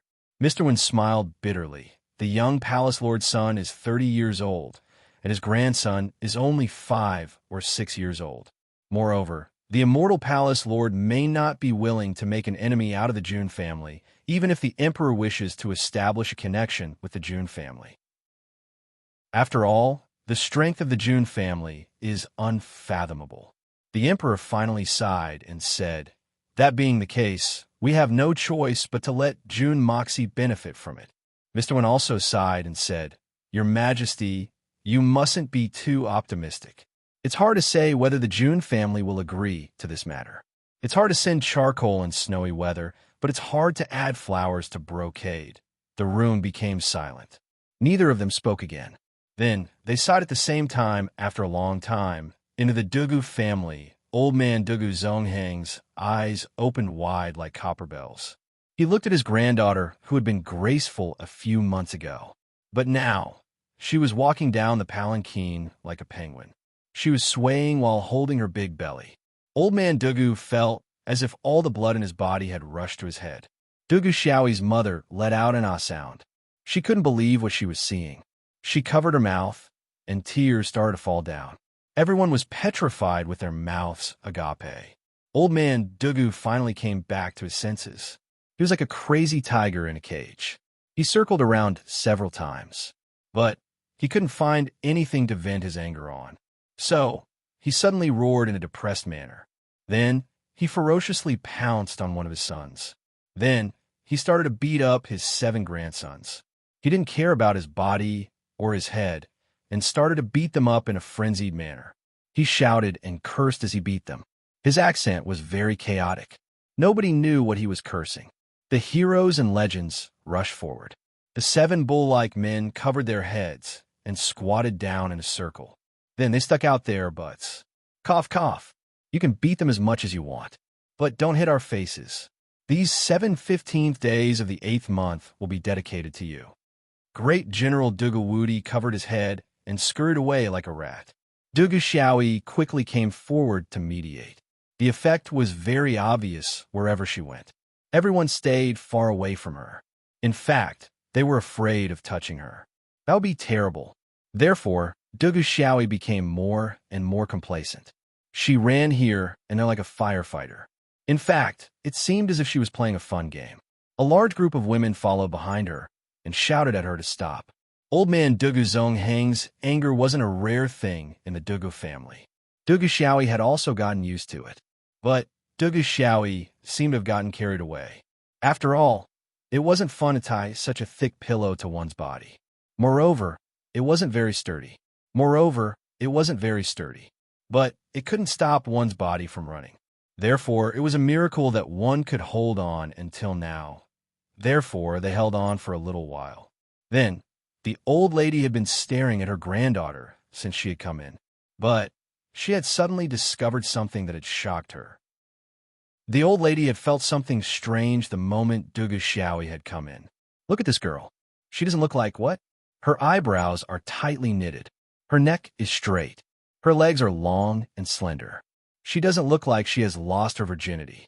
So, how can she have such a big belly? Besides, it has only been a few days.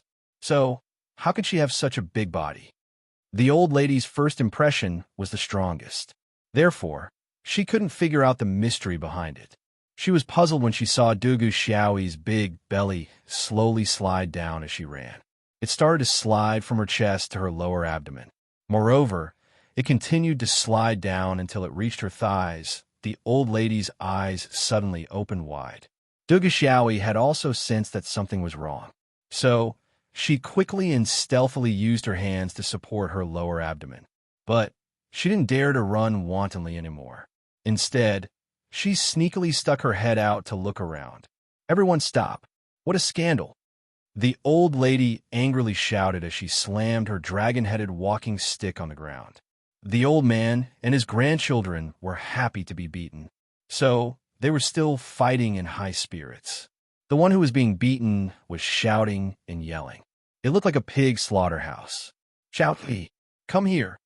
The old lady didn't know what to do with the old man and his grandchildren, so she rolled her eyes and called out, What are you doing? My body is heavy. It's inconvenient." Dugu Xiaoyi dilly-dallied as she held her belly. She lowered her eyebrows and looked a little guilty. "It's not convenient for you to run around a while ago.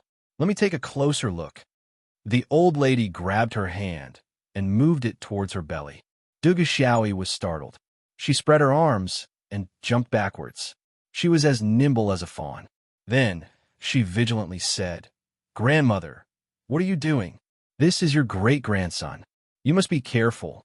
She hadn't finished speaking when a pop sound was heard, and the great-grandson that Dugu Xiaoyi had mentioned fell out of her skirt. It bounced twice on the ground and rolled unsteadily for less than 10 feet. Then it stopped moving.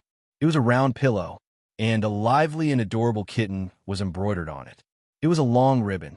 One end of the ribbon was connected to the pillow like a skipping rope, and the other end was still hanging on Dugu Xiaoyi's waist. This thing was already very active, so when Dugu Xiaoyi loosened her grip and jumped, she immediately gave herself away. This. Dugu Xiaoyi pursed her lips and wrung her hands. Her face was full of embarrassment. She was bashful and couldn't say anything. Her delicate and pretty face had turned red. This matter immediately caused another round of commotion in the entire family. Old man Dugu Zong hung open his mouth, and his fist stopped in midair. His old face had turned green and white. Dugu Wu Di was sitting on the ground with his eyes wide open. His entire body was covered in dust. Dugu Chung felt wronged as he looked at his grandfather. He then muttered, "I told you that nothing had happened. I told you that nothing had happened. I wouldn't have known if something had happened. I told you, you told me that you're an idiot. You're asking for a beating." Old man Dugu Zong Hung roared like a thunderclap. Dugu Chung shrank his neck and shut his mouth. Old man Dugu Zong Hang's face twisted as he strode towards Dugu Xiaoyi. He was so angry that he started to laugh. Good girl. You've grown up. You can tease your grandfather now. Amazing. He nodded fiercely. He didn't know what to say. Grandfather. Dugu Xiaoyi was panic-stricken. She turned her eyes and retreated in panic. She looked around for help, but everyone had turned their faces to the side and refused to help her. This little girl is out of control. She needs to be taught a lesson. What would happen if we don't teach her a lesson? This is too improper. She's the daughter of an aristocratic family. She's deceiving her family. But she's even carrying a fake belly in front of everyone. Give her a good beating. Dugu Wu Di said what everyone was thinking. Help me. Dugu Xiaoyi ran away. Old man Dugu Zong Hung strode forward and grabbed the long strip of cloth on the ground. Then he exerted his strength and fished Dugu Xiaoyi as if he was fishing. Then he pulled her back with a whooshing sound. Then he pressed his palm on his knee and slapped it twice. Dugu Xiaoyi struggled and screamed as tears streamed down her face. Old man Dugu didn't feel anything when he hit his grandson, but he felt sorry for his granddaughter after slapping her twice. So he didn't have the heart to hit her again. Father, leave this disobedient girl to me. I'll make this girl. Dugu Wu Di crawled up from the ground. He rubbed his hands and came over with a fierce look on his face. She dared to make fun of me. She needs to be taught a good lesson. She needs to be beaten. What can you do to this girl? "You bastard, get lost." Dugu Zonghung blew his beard and shouted, "Xiao Yi's body is delicate. How can you hit her? Get out of here," and scram to the side. Chapter 445. Fourth update. The outbreak is complete. Dugu Xiaoyi stood up while sobbing. She wiped her tears as if she had suffered a great injustice. The entire family looked at the pillow in the distance and didn't make a sound. After a long time, Dugu Xiaoyi's mother looked at her mother-in-law helplessly. "Mother, what should we do?" The old lady Dugu angrily said, "What should we do?" He snorted heavily and let out a long sigh. "Things have already come to this. What else can we do?" Dugu Zonghung glared at her and said angrily, "What else can we do?" This girl came in with a big belly. I think the entire Tianxiang city knows that the Dugu family's granddaughter is pregnant with the Jun family's child. What else can we do? Damn it.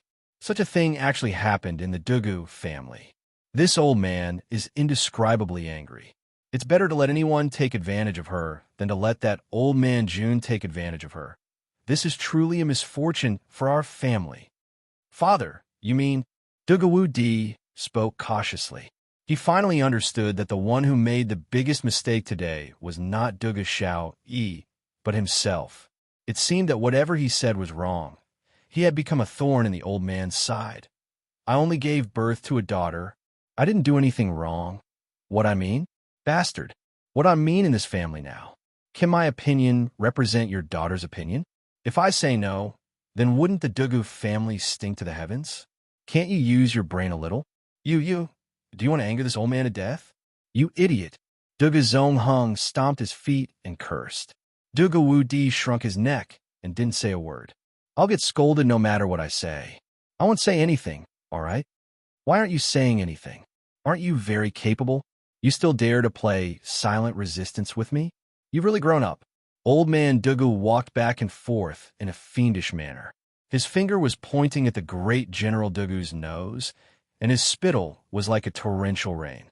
Dugu Wudi didn't expect to stir up trouble by keeping his mouth shut. This time he was truly speechless. Arrange for someone to go to the Jun family tomorrow to discuss this matter. They had to come to a conclusion. We must not let that brat slip away after eating his fill. All the good things in the world have been taken by that brat alone. The old lady Dugu was also very valiant as she made the final decision. If he wants to marry my granddaughter, that foppish brat will have to pass a test first. Tell him to come see me tomorrow. Tomorrow isn't too good, is it? However, the Jun family is still in troubled times. Tomorrow is a little too hasty. Dugu Wudi looked at his mother with a somewhat fearful expression. If I say tomorrow, it will be tomorrow. You have to do it no matter what. The old lady Dugu glared at him. You two, along with those 7 fools, deal with these matters in the capital. Wouldn't that be the end? It's not a big deal. It's not worth causing such a ruckus. That brat Jun Moxie has killed a lot of people in the capital today. Dugu Wudi said in a low voice. Seeing that there was no response, he praised again, that brat is really fierce. It's good that he's fierce. The old lady nodded in a gratified manner. The grandson-in-law of the old lady can't be a weakling. The rumors say that he single-handedly defeated 4 Shinxians. But it's just a rumor. Today, I saw him slaughter a lot of people in the capital. He's truly a heroic man. As she spoke, she suddenly became angry. You disgraceful son of a ****. You clearly know that we're in the same boat as the Jun family, but you didn't help them? You're so heartless. What if Xiao Yi gets bullied because her family isn't strong enough? Can you bear this responsibility? Dugu Wudi was thoroughly confused. So, my mother is just as unreasonable as my father. And I thought that my mother was a bit more reasonable.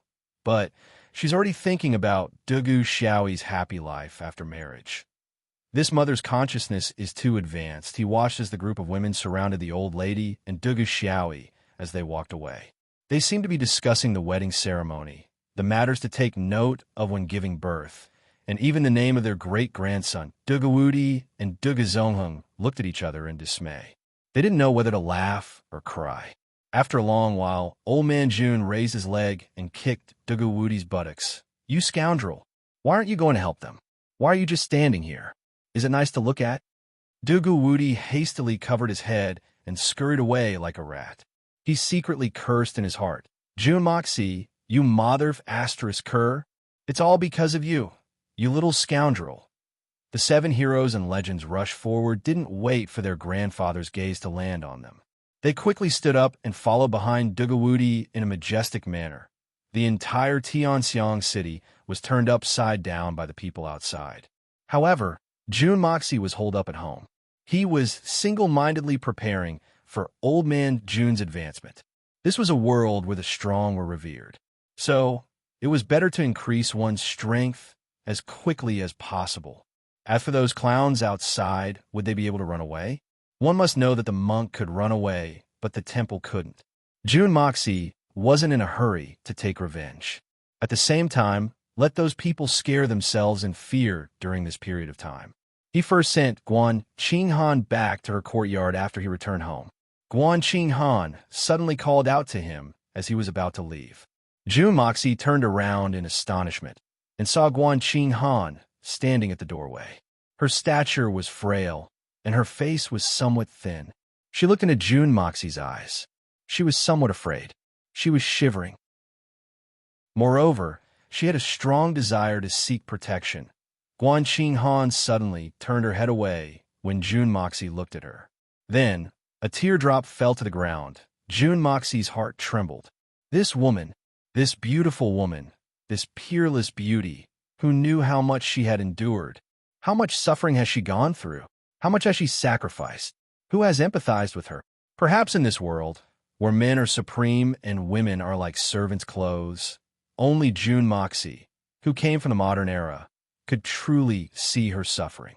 Only he could truly empathize with her state of mind. Only he could put himself in a woman's shoes and think for her. No one else could. Even if they could do it and think of it, it would only be how it should be. But is it really how it should be?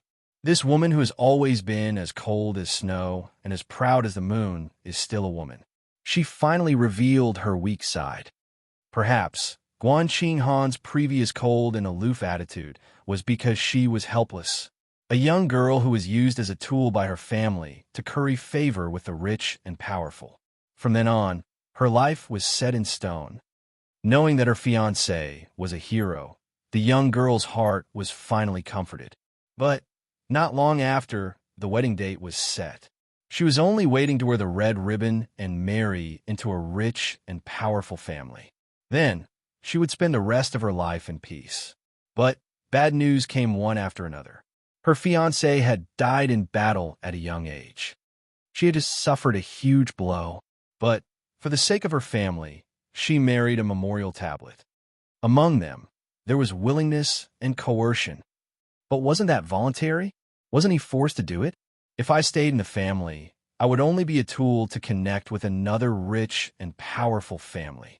It would be better to come to the Jun family and live alone for the rest of my life. At least, I would be able to leave those ugly schemes. This willingness is the despair of my family and kinship. Otherwise, who would be willing to marry a dead hero and live alone for the rest of their lives?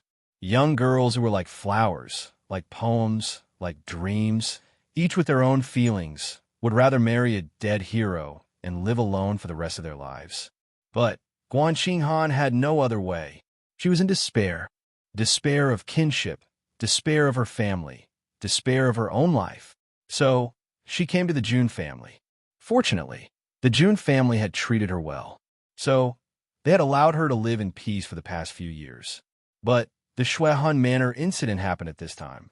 Her family, which had already given up all hope, had come to force her again. Guan Qinghan is ready to die, but the Jun family has propped up the sky for her. So, she won't regret anything for the sake of the Jun family. She won't regret anything. Therefore, she had followed the army to the southern Heaven City. She had secretly harbored the thought of sacrificing herself to protect the Jun family. She didn't sacrifice herself, but her brother-in-law, Jun Moxie, had been drugged with an aphrodisiac, and he was on the verge of death. And The instigator had already escaped without a trace. I can leave at any time if I want to. But where can I find a woman in the barracks? I can't just watch my brother-in-law burn to death if I don't look for a woman. Guan Qinghan was helpless. So, she had to save him with her own body. Some people might say that Guan Qinghan knew that Dugu Xiaoyi was infatuated with Jun Moxie. So, why didn't she call Dugu Xiaoyi back to fulfill Dugu Xiaoyi's wish? But how could a girl like her say such a thing? Moreover, why did Dugu Xiaoyi run away? Didn't she know the consequences of drugging him? Who doesn't know what will happen after drugging him with an aphrodisiac? Dugu Xiaoyi is such a freak. But Guan Qinghan isn't. She would only think, why did she leave if she had drugged him with an aphrodisiac? How could she come back if she had left? Guan Qinghan had no other choice when she thought about it this way. She could only use her own innocence in exchange for the Jun family bloodline, in exchange for the continuation of her benefactor's family's bloodline. Guan Qinghan has no other choice, and she's duty-bound to do so. It doesn't matter whether or not she has a good impression of Jun Moxie. She can't back down at this time. But Jun Moxie has saved her life. But she has fallen into a huge whirlpool. Will the whole world blame her? She had a relationship with her brother-in-law. No matter what the reason is, she can't escape from this blame. Personal reputation. The reputation of two families. Chastity. Chastity. All of this has made it hard for her to breathe. Guan Qinghan would have committed suicide if Jun Moxie had hesitated for even a moment. She's the bravest person in her life. She's the only one who has managed to return to Tianxiang City. It's all for the hope in her heart. Jun Moxie didn't let her down, but she's still as weak as duckweed in the wind. Jun Moxie's heart throbbed. He took 2 steps forward. Both of them looked at each other. Jun Moxie could clearly see the helplessness and desolation in Guan Qinghan's eyes. Jun Moxie gazed at her deeply. He slowly reached out his hand and held her hand. He said gently but firmly, "Don't be afraid. I'm here." Jun Moxie's words were like a sharp sword. It pierced through the haze in the sky. Then, a ray of light appeared in the cloudy sky. This sentence is like an oath. It's like a winter thunder and a summer snow. It's like a shoulder that's as firm as a mountain. It's like a lofty mountain. It's leaning in front of Guan Qinghan's eyes. Guan Qinghan's eyes lit up. Her lips trembled, and she wanted to pull her little hand out from his warm palm.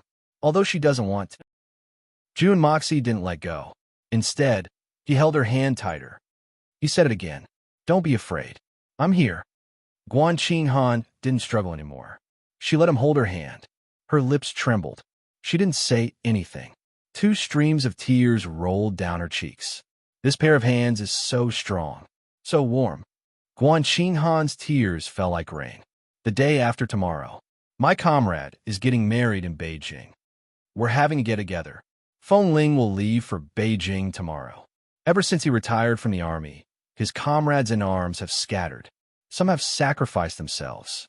Some are uncontactable. It's rare for them to meet each other. This time, 7 years ago, there were 45 retired comrades in arms. 32 have gathered. 5 years ago, there were 19. After this get-together, there might not be another get-together. I received the news a month in advance. I've been suppressing it. I'm afraid my brothers will be worried.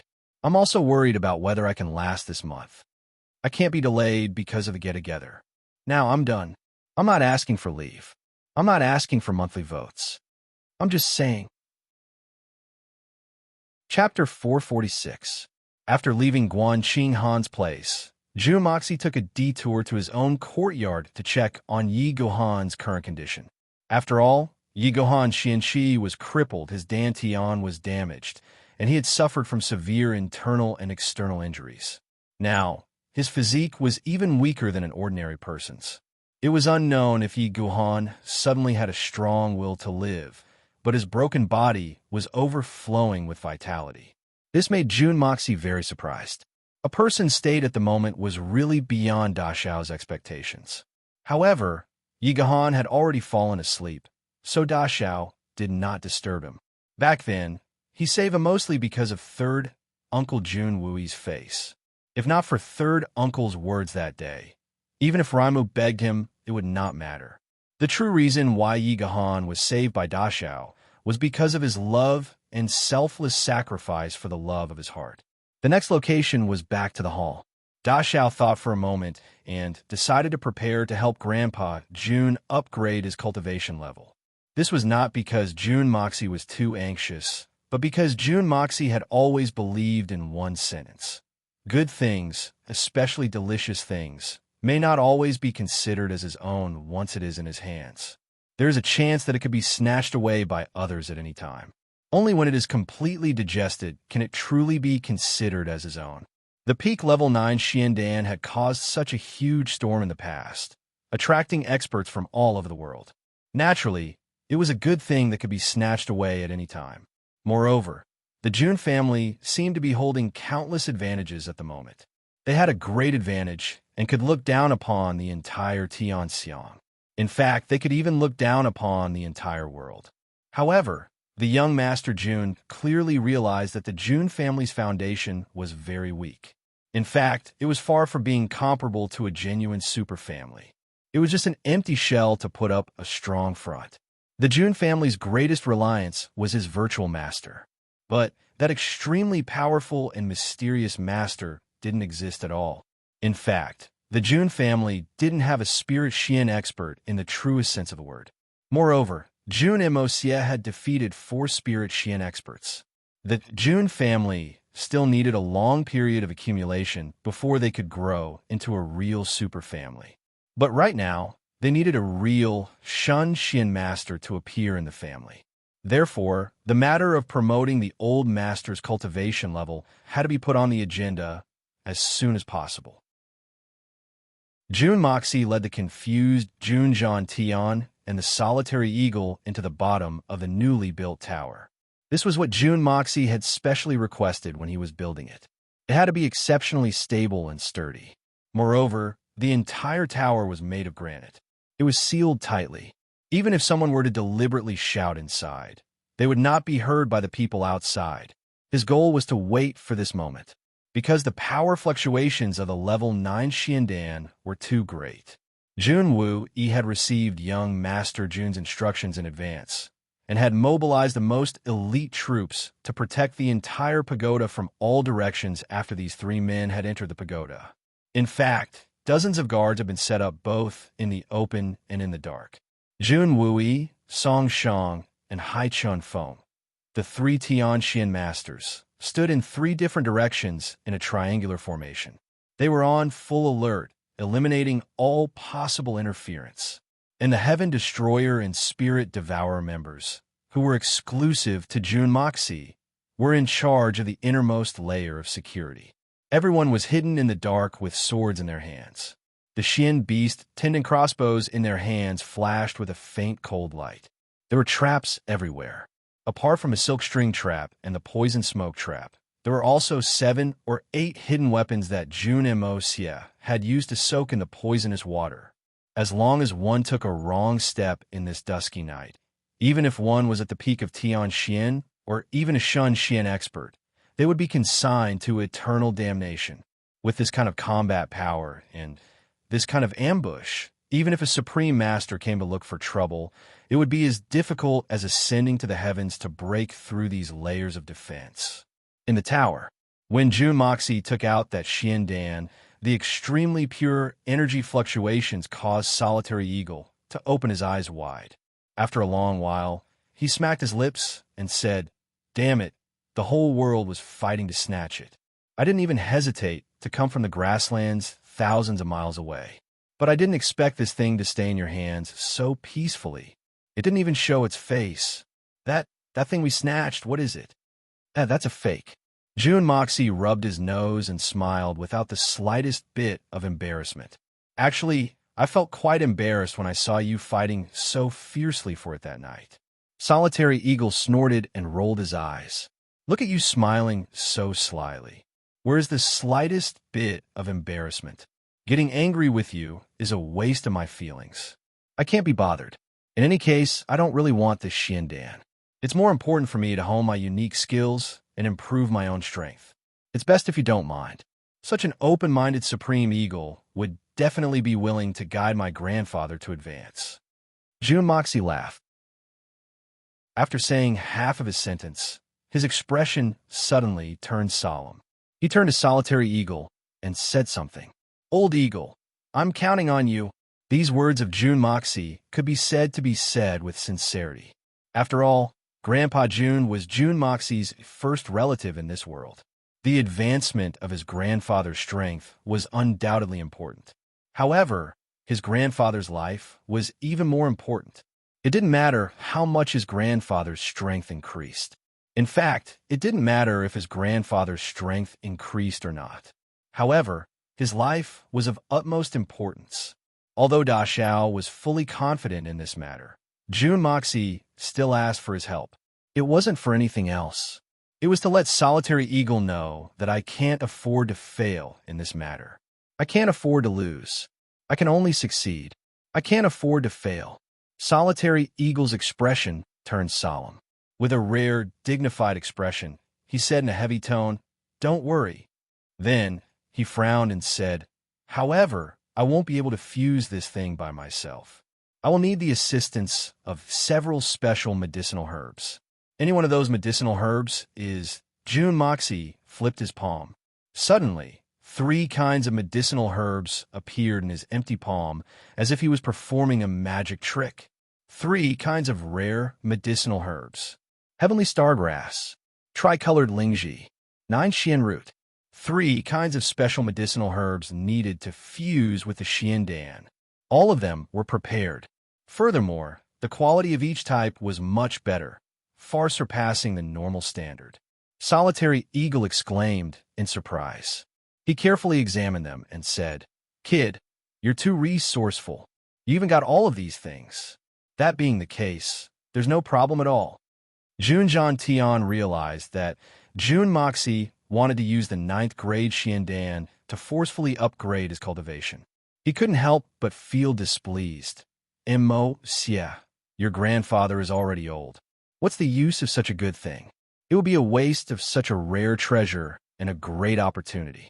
Not to mention, it would also consume a lot of Senior Eagle's xianqi.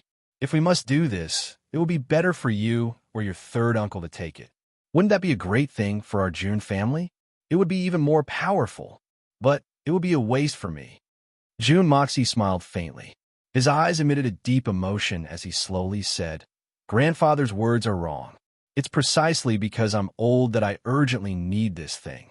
One had to know that everyone's age was different. As long as there weren't any accidents, an ordinary person would live between 60 to 80 years of age, while a profound practitioner's age would mostly be over 100 years old. A Sky Xian Pinnacle expert would live between 150 to 200 years old. And this is under the condition that no accidents happen and he will live a peaceful life. June Moxie sighed and said, But I've been a general since I was young. I've been fighting for my whole life. I believe that I've already suffered countless injuries. My body has long been damaged, and my vitality has also been greatly damaged. Currently, I have pure Xian Qi to suppress it, so there shouldn't be too much of a problem. But if I were to engage in a fierce battle with an expert of the same level, or a sudden illness, it's very likely that all my injuries will burst forth at the same time. But if you take this xiandan, you can increase your lifespan by 100 years. Secondly, you can recuperate your body and restore it to its peak condition. June Moxie smiled. As for me and the third uncle, we have other plans that are even more effective than this. You can rest assured. Jun Tian stroked his long beard and pondered in silence. In the end, he was still somewhat reluctant. Old people all have this mentality. They're always reluctant to use all the good things in the world. They can't wait to stuff all the good things in the world into the stomachs of their children and grandchildren. Even if they don't want a single good thing, they would still be very satisfied and happy. Jun Tian currently had this mentality of an old man. Seeing that the old man was still hesitating, June Moxie became anxious and said, Grandfather, I'm telling you, if you really don't want to use it, I will immediately destroy this thing. Although this thing is good, it will also cause trouble. In any case, the third uncle and I will definitely not use it. Grandfather, You must know that you're now the backbone of the June family. Everything should be based on the overall situation. After using reason, emotion, and both carrot and stick, Grandpa June finally reluctantly agreed. But in the end, he repeatedly confirmed that June Moxie and June Wooey really have other methods. Only then did he feel relieved. June Moxie couldn't say too much in front of the solitary eagle. There were some things that he really couldn't say. But it really took him a lot of brain power to deal with the old man's probing. He was so anxious that his back was drenched in sweat. For the evil monarch, who wouldn't even blink even if he slaughtered everyone in the world, this was an unbelievable thing. Fearing that a long delay would bring trouble, the moment Grandpa June agreed, the evil monarch June Deshao hurriedly crushed the heavenly stargrass. With a flash of red light, the pure medicinal properties of the heavenly stargrass had already been pasted on the surface of the level 9 Xiandan. In a split second, the surging power of the Xiandan suddenly stagnated. In the blink of an eye, it was completely restrained. The pure and restless energy fluctuated, as if it had suddenly become the most obedient baby. June Moxie didn't have the time to sigh. He gave Solitary Eagle a look. Solitary Eagle understood tacitly and stepped behind June Tian. He placed his palms on the top of June Tian's head and the other on the back of June Tian's head. At the same time, June Tian sat down cross-legged with his eyes slightly closed. His appearance was solemn. The unique, bitter fragrance of the tricolored Ganoderma permeated the air. June Moxie's art of unlocking heaven's fortune had already infused the medicinal properties of the tricolored Ganoderma into the Xiandan. Not a single bit of it was wasted. Suddenly, the Xiandan became as bright as a small sun in the dark night. It shone so brightly that the inside of the pagoda could be seen. The three of them felt a sharp pain in their eyes that they couldn't look at. A halo of light suddenly lit up. Under the glaring light, there was a kind of gentleness that made people feel at ease. June Moxie didn't neglect it. He shouted loudly and operated the art of unlocking heaven's fortune with all his might. The Xiandan's radiance once again flashed violently. A bright yellow stream of water suddenly shot out from the Xiandan. It shot right into June Tian's mouth.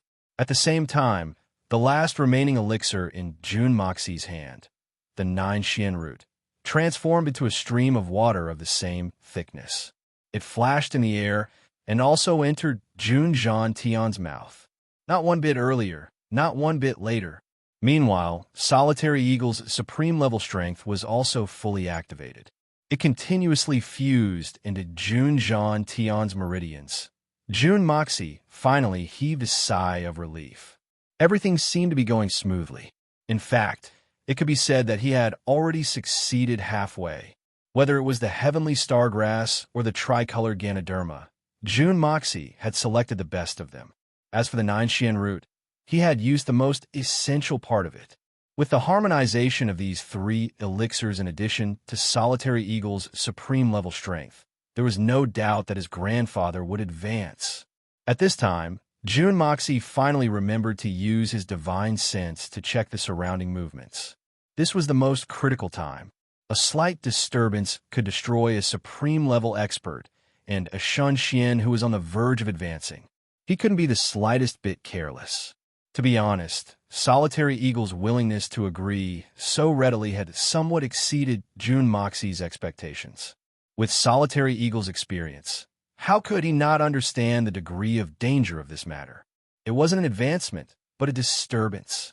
At the most critical juncture, even a cry from a 3-year-old child could directly lead to the invasion of the demons in their hearts and cause them to go berserk. June Moxie had originally thought that he would have to waste a lot of words, or that he would have to pay some kind of conditions. But now, it seemed that he had somewhat gauged the heart of a gentleman with his own mean measure. After getting along for a long time, there would always be feelings. Even supreme-level experts were no exception. It was very quiet outside. There wasn't a trace of movement. June Moxie heaved a sigh of relief. Finally, there was no danger. At this time, June Moxie felt that he seemed to have forgotten something. But after thinking about it carefully, he really couldn't recall it. He couldn't help but concentrate and quietly guard his mind, hoping to find out whether he had forgotten or overlooked something. On the other side, a thick layer of white fog rose from Jun Tian's body and slowly enveloped Solitary Eagle within it. Jun Moxie looked at this thick white fog and couldn't help but think of the pure spiritual qi in the Hongjun Pagoda. Then he thought of the strange white fog in the Tian Fa forest, and he sighed in his heart.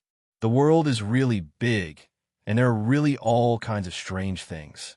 Suddenly, a light flashed in his mind, and Da Xiao's heart thumped as he thought of what he had forgotten.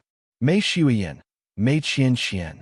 These two women had followed him from Tian Fa all the way here. When he entered the city today, he clearly saw them sitting in the carriage with Guan Qinghan. But now, how did they mysteriously disappear? Where did they get off the carriage? And when did he disappear? Jun Moxie suddenly took a deep breath and frowned. It was very chaotic at that time, but he had always been used to dealing with chaotic situations. Needless to say, the carriage was right behind him. Logically speaking, it shouldn't have been able to hide when they got off the carriage. But he didn't see when they disappeared. Moreover, the appearance of such a fairy-like beauty was bound to cause a considerable commotion. But Jun Moxie recalled the situation at that time and realized that no one's eyes had revealed a look of amazement. In other words, no one had seen them get off the carriage. But how did they disappear?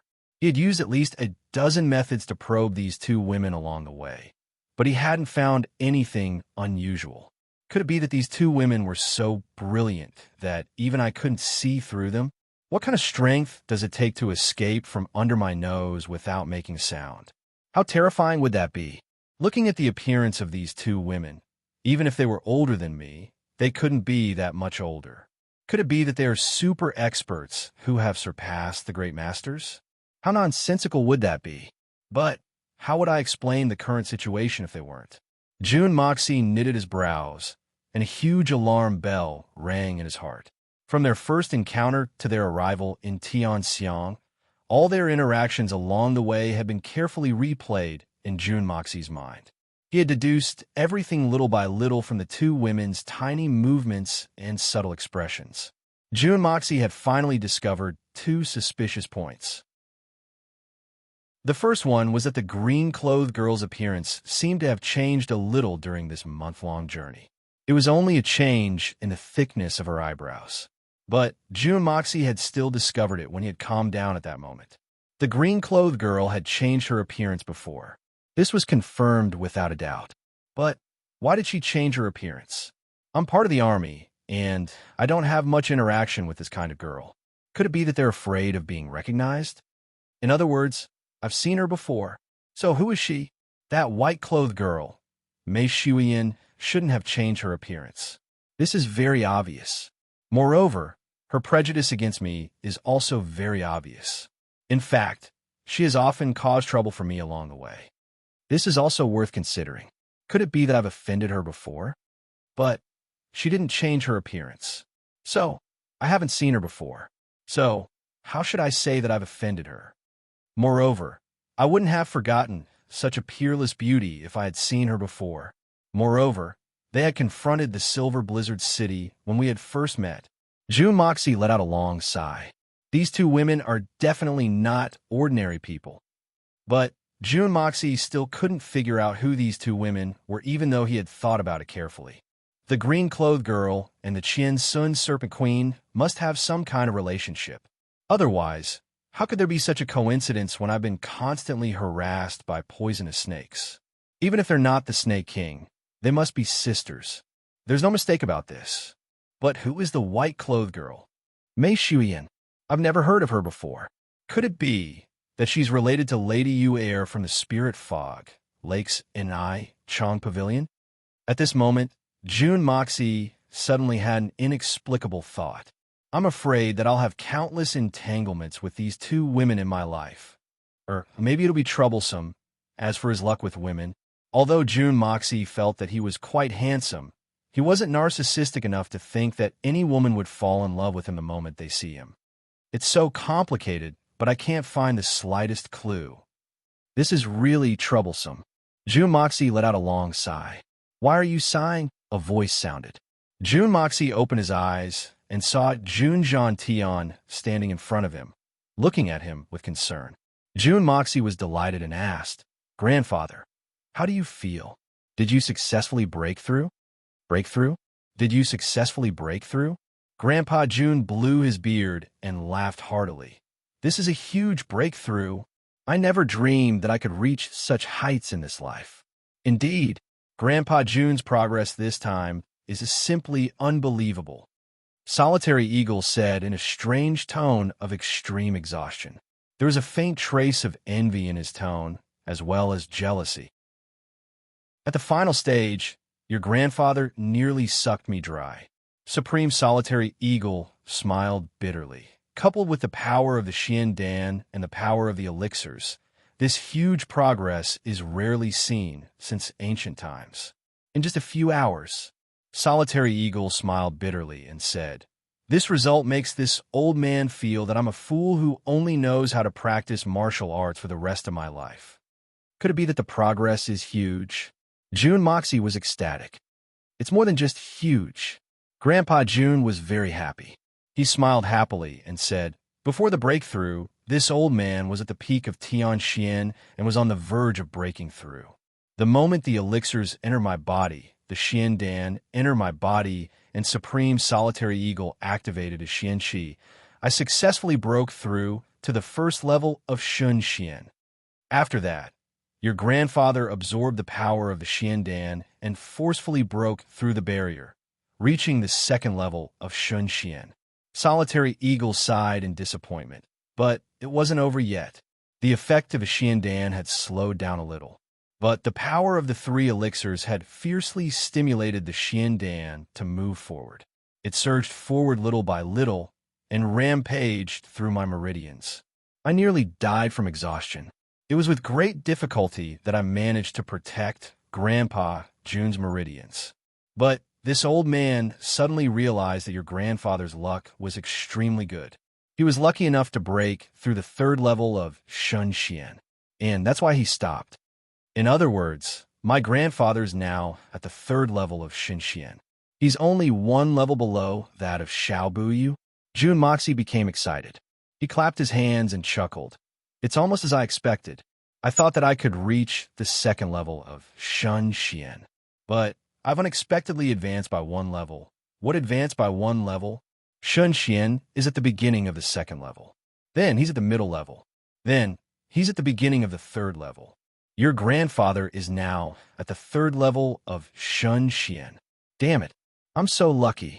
Solitary Eagle panted with rage as he flung his sleeves. He felt very unbalanced. I'm going to sleep. You two can stay here foolishly. I won't accompany you anymore. Jun Jean Tian laughed heartily. He cupped his hands and bowed. Many thanks for your help, Supreme Solitary Eagle. This Jun is very grateful. The entire Jun family is very grateful. Chapter 447. Having successfully broken through, Grandpa Jun was very excited.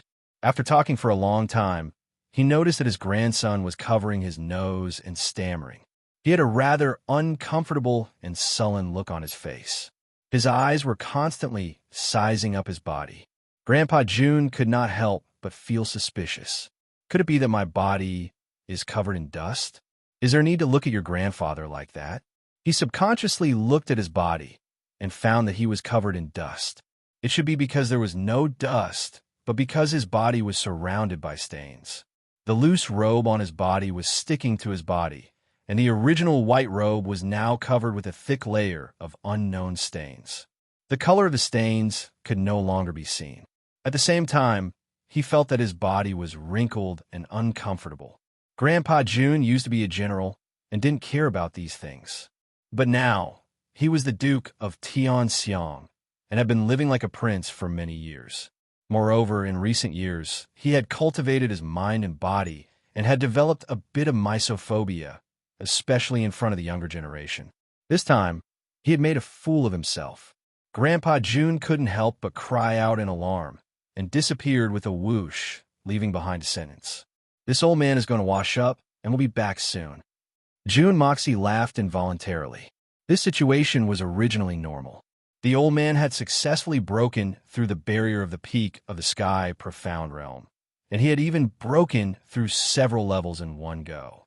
At the same time that his power had increased by a large margin, with the help and impact of the powerful external elixirs, it was as if he had undergone an extremely thorough cleansing of his meridians and marrow.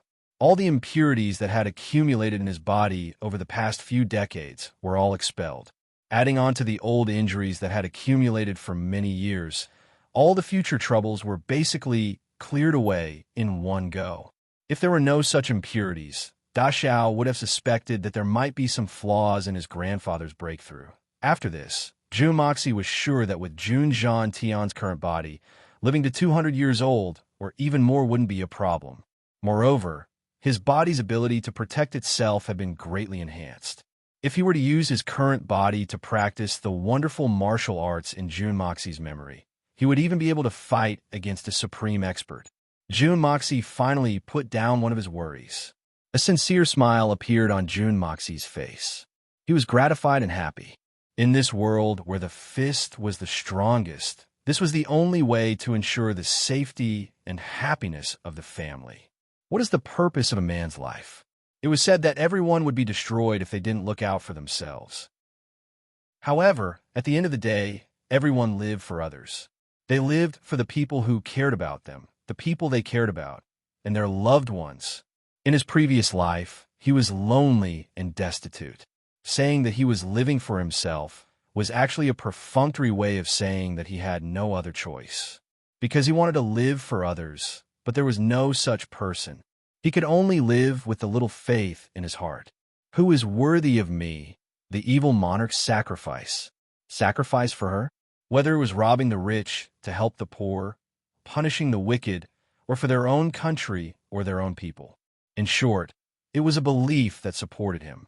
Although he was an assassin in his previous life, he fought for justice, for what he believed to be justice. Whether it was killing or torturing, the stubbornness in his heart never changed. Walk on the path of injustice and take care of all the injustice in the world. However, the more he did this, the more he went against the so-called righteous path. June Moxie, the evil monarch, was really lonely.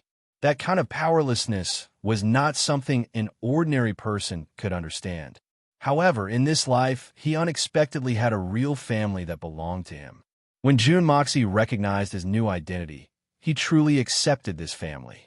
When Jun Zhan Tian washed the capital with blood because of him, June Moxie felt that he was completely surrounded by this strong, familial love. At this point, the evil June Moxie's heart was no longer lonely, because he finally had a spiritual support. Family, this was the people that June Moxie cared about the most in this life, and also the faith that he relied on for his whole life.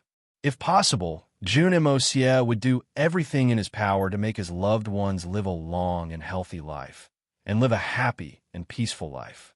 He would never allow anyone to destroy this beautiful thing. Once a rootless vagabond obtained a family, no one would think that he would care so much. He would rather give everything and go against the world to protect it to the end, because of the feeling of being rootless, too bitter. So bitter that life would become meaningless. But the feeling of caring was so warm that he would not hesitate to protect it with his life, wholeheartedly care for it, and do his best to protect it. From the recovery of Jun Wui's legs, the rise of the Heaven Destroyer and Spirit Devourer, Grandpa Jun's advancement, Guanqing Han's change, all of these were things that June Moxie had done for his family, step by step. And he must continue to do it, until the shame of this family was completely washed away, until this family stood at the top of the world, and no one dared to look at them. Only the June family could truly look down on the world, and be looked up to by all. That was June Moxie's ultimate goal. June Moxie looked at the gloomy night sky, and finally let out a long sigh of relief. Then, he ordered the guards to withdraw, and everything returned to normal. Then his body flashed and disappeared from the bottom of the tower. Tonight, he still had something important to do. The deterrence during the day was not enough, far from enough. If he wanted to completely suppress this storm, he would need at least the heads of a few important figures. Now, some rotten scholars in Tianxiang dared to so brazenly attack the Jun family. They even dared to bully others. How could they threaten the world? A top family, a super family, if they did not retaliate, how could they establish themselves in the future? Wouldn't that be a joke? Jun Moxie's trip this time was to deal with these matters. Trying to use honor to attack me? Let's see who cares more about honor. Calling me despicable and shameless. Let's see who cares more about honor. Dark clouds covered the sky, and there were no stars and no moon. A moonless, windy night. Murder and arson. Young Master Jun Mo. Xie didn't intend to set the place on fire. But he wouldn't care if he killed someone if it was necessary. Moreover, what he wanted to do this time might be even more terrifying than killing someone or setting the place on fire. Mei Mansion. Old Mei Gao Jie was sighing and groaning. The situation had unexpectedly developed to this point. Even old Mei hadn't anticipated that Jun Mo Xie, a famous debauchee, would be so unyielding. In fact, he was so unscrupulous. He had dared to disregard the emperor's authority in broad daylight. The only explanation was that he had the strength to defy all laws and the emperor's authority. Or he had a powerful backer behind him. No matter which one it was, Old Mei was not happy to see it. Old Mei had believed that Jun Moxie should be in fear and trepidation since he had committed such an evil act. Moreover, he should be facing the pressure of public opinion. So, he should tie himself up and go to the capital to beg for forgiveness.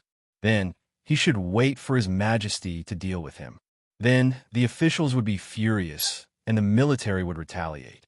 Then, His Majesty would make the final decision. He would weaken the Jun family's influence in Tianxiang even if he didn't eradicate the Jun family. Jun Moxie, the main culprit, must die.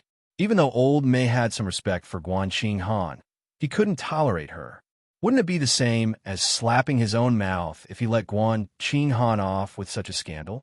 Wouldn't it be telling the world that Jun Moxie was innocent? The adulterer and the adulterer would be punished together. After all, an empire was relying on such a powerful family. So, it wasn't a good thing for the officials to be strong and the emperor to be weak. So it wasn't normal. And the disaster was bound to happen as time went on. And the Jun family Jun Moxie was on a rise. So, this was a heaven-sent opportunity. So this scandal was a good excuse that couldn't be covered even in 1,000 years. Mei Gao Jie believed that he had guessed the emperor's plan. Therefore, he had put on a tough stance. He had vowed to pull the Jun family off their high horse. His Majesty's backing was tantamount to having the entire Tianxiang Empire's backing. So, the Jun family was nothing to be afraid of even if they were strong. Moreover, the Jun family was on a rise. So, it was the best time to get rid of them. The opportunity was fleeting. So, it would be too late to regret it if it was missed. But His Majesty's attitude was so ambiguous once the matter got out of hand. Could it be that the unshakable backing I had thought to be useless? Or is there some other reason? And Jun Moxie's arrogance has reached an appalling level. The matter had gotten out of hand. The 3 scholars had cursed their master on the street, and their so-called scholarly demeanor had vanished without a trace. The world-famous Wenxing Heavenly Literature Institute has been embroiled in such a big scandal. This vicious scandal is even more unbearable than the scandal of Jun Moxie's sister-in-law. This is even more unbearable. I'm not afraid of unbearable goods, but I'm afraid of comparing goods to goods. Old Mei felt that he had failed as a teacher in comparison to the Jun family scandal. I've taught these unbearable disciples. The situation has been turned upside down in just one day. Mei Gao Jie was deeply worried. My old companion, Kong Ling Yang, must be feeling very angry, right? Lord Mei is in a good mood. The wind is heavy and the moon is dark. Ghosts are crying everywhere. But Lord Mei is proud and unyielding. He is facing the heavens alone. He, who is standing in the middle of the night under the starry sky. A faint and clear voice was heard along with the wind. The voice was faintly discernible. It seemed to be brimming with a warm smile. However, the wind seemed to have stagnated as this voice sounded, and the world was filled with an indescribable chill. Chapter 448. Erupt. Second watch. He had spoken these 3 words very slowly. He had paused between each word, but he had spoken them in a very confident manner. It seemed as if he had anticipated this and had prepared for it. He had anticipated that June Moxie was the only person who had arrived. Lord May is worthy of being called a wise man of this generation. Your foresight is divine. The faint voice behind him sounded like an old friend chatting. It was neither angry nor angry. It was full of patience. This old man is ashamed. How can I dare to live up to the name of a wise man? How can I foresee divine things? The young Master June has informed this old man. Therefore, this old man hasn't slept tonight. He has been waiting for this moment in order to welcome the young Master June's arrival. Mei Gao Jie finally turned around. His old face was calm. However, a trace of surprise flashed through his eyes as he looked at the youngster before him. Is this the same good-for-nothing debauchee that I have in my mind? In front of him, there was an elegant and handsome young man, dressed in a snow-white robe, standing leisurely, facing the boundless night sky, as if riding the wind in the hazy night sky. He was like an immortal from the ninth heaven, descending to the human world. This aloof and arrogant youngster was like a cool breeze. He was smiling in a gentle manner, but that gentle smile of his was emitting a cold and murderous aura. It was even bitingly cold and mournful than the bone-chilling November wind. That gentle youngster didn't have any weapon on his body. In fact, he didn't seem to be wearing the legendary divine sword on his body. But the sharp aura emanating from his body made Mei Gao Jie feel that this youngster was an extremely ferocious and bloodthirsty, peerless divine weapon. This youngster was none other than June Moxie. The debauchee of the past had revealed his sharpness for the first time today. He was faintly emitting the aura of an ambitious and ruthless person. June Moxie smiled gently. There wasn't the slightest trace of resentment in his eyes. He strolled over to the stone table and leisurely poured himself a cup of wine. Then he raised his cup and saluted. Lord May, I must first offer you a toast before I ask for the reason.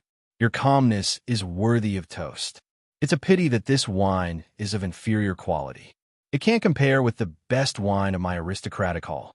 It's a pity that there's only one flaw. Mei Gao Jie laughed out loud.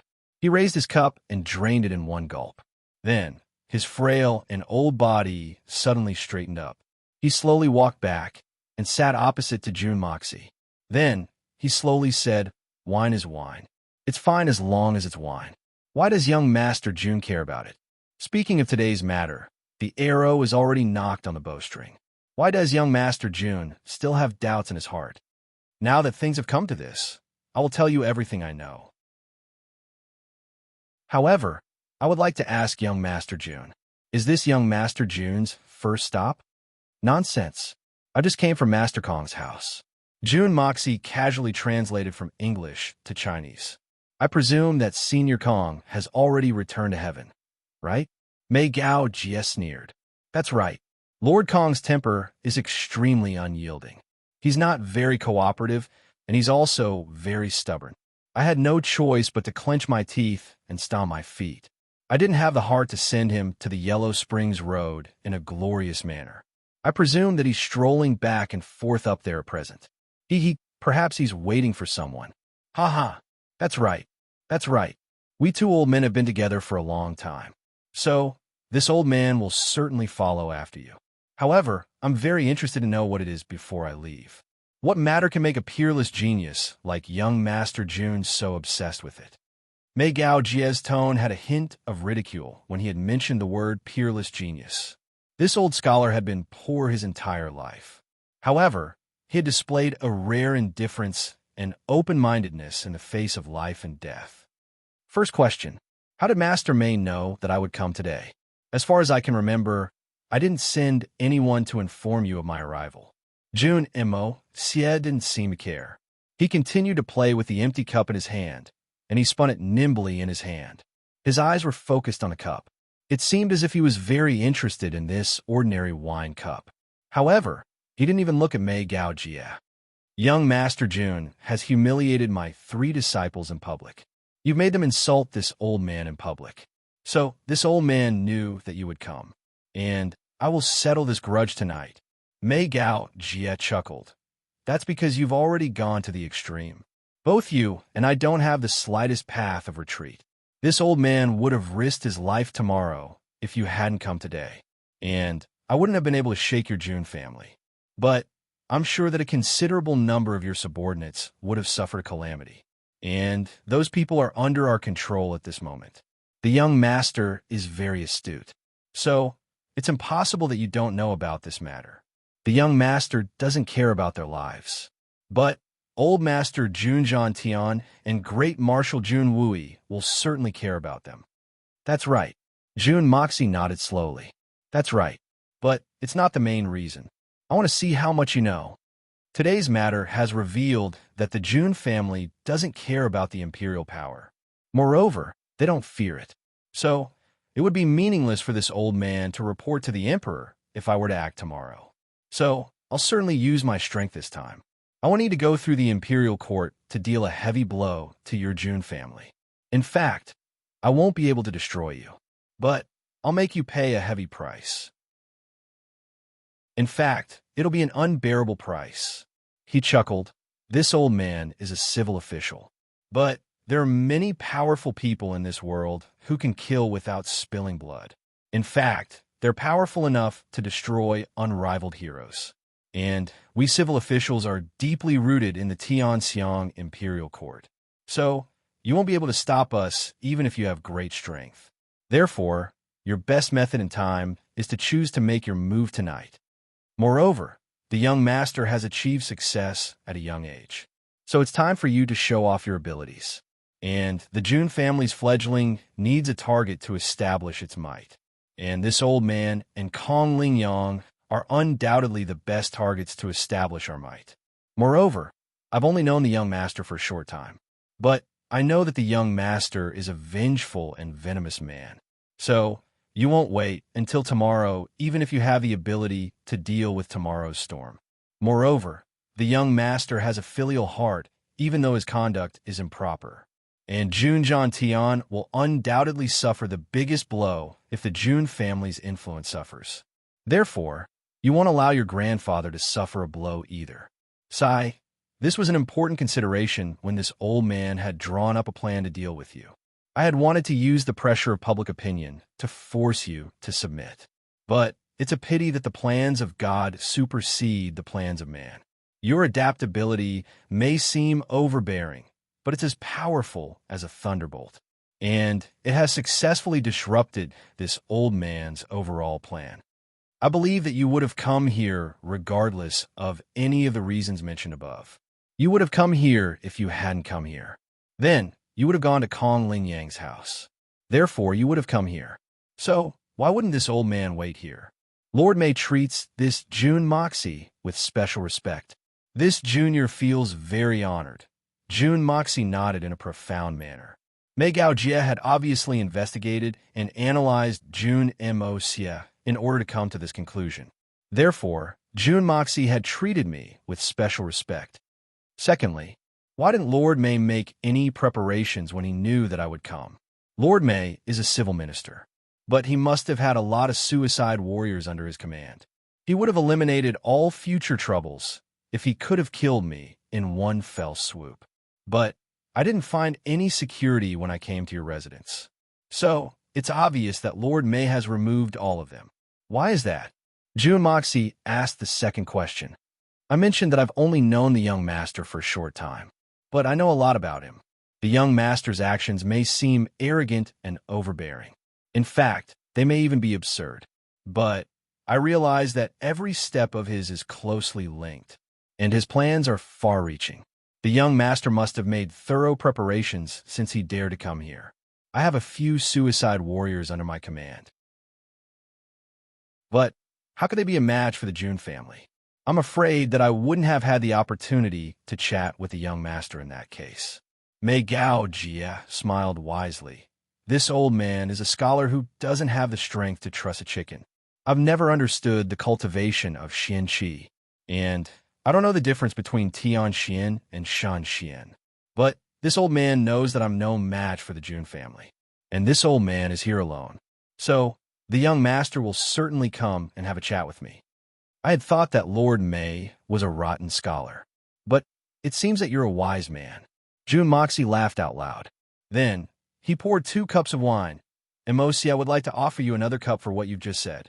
Mei Gao Jie's complexion was calm as he drank the wine. The third question, Jun Moxie, have behaved improperly, but that's my own business. It's the Jun family's private business. What does it have to do with you? Besides, you know the truth of this matter. So, why do you insist on putting a bucket of sh*t on my head? Why do you insist on putting me to death? Jun Moxie couldn't understand this question. It seems that my personal moral corruption has nothing to do with the Tian Xiang Empire's customs, right? Such a far-fetched accusation has provoked the Jun family's thunderous wrath, and it's inviting a fatal disaster. So why bother? I've never been a good person in the past, if it's for the livelihood of the common people. But I don't see you standing up for the people of the world. Won't you give me an explanation? This dispute ends with the young master, but it also begins with the young master. Jun Tian and the old master Jun have some old grudges, but this old man isn't unable to tolerate the existence of the Jun family. Moreover, the old master Jun is a good man for the country and the people, and his son, Jun Wui, is also the same. This old man has different political views, and this old man admires this father and son even though they fight on the surface. In fact, this old man wouldn't have impeached them if it had been for them. In fact, I would have done my best to protect them. But this matter has happened because of you, young Master Jun Moxie. Mei Gao Jie Lingling smiled. That's because you're the kind of person who doesn't put the common people in your eyes. In fact, you're the kind of person who ignores the world. Jun Moxie, on this point, this old man will definitely not misjudge you. Speaking of which, it's laughable that someone like this old man is actually young master's confidant. And a person like you is bound to cause endless disasters if you were to inherit the Jun family's enormous power. Even if you turn the entire Tianxiang kingdom upside down, this old man will not doubt it. Therefore, since you've made a name for yourself, it's a sign of danger. You must be strangled to death in time. Otherwise, Tianxiang kingdom will be destroyed in your hands. At present, it is only Tianxiang. If you succeed, it will affect the entire mortal world. You are bound to bring disaster to the world. Chapter 449. Besides, Jun Moxie's suspicions had already been confirmed, so there was no need to confirm anything. All the suspicions were pointing in the same direction. Jun Moxie only needed an opportunity. Another thing is that you, Jun Moxie, are very dangerous, and the Jun family's strength is strong enough. However, the Jun family's strength has been scattered over the years. The world is at peace, and there aren't many big wars. So, you may not have the opportunity to make contributions, even if you want to.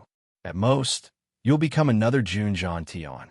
We can bear it, and we're happy to fight with you like this. Only when the civil and military are balanced can the country be at peace.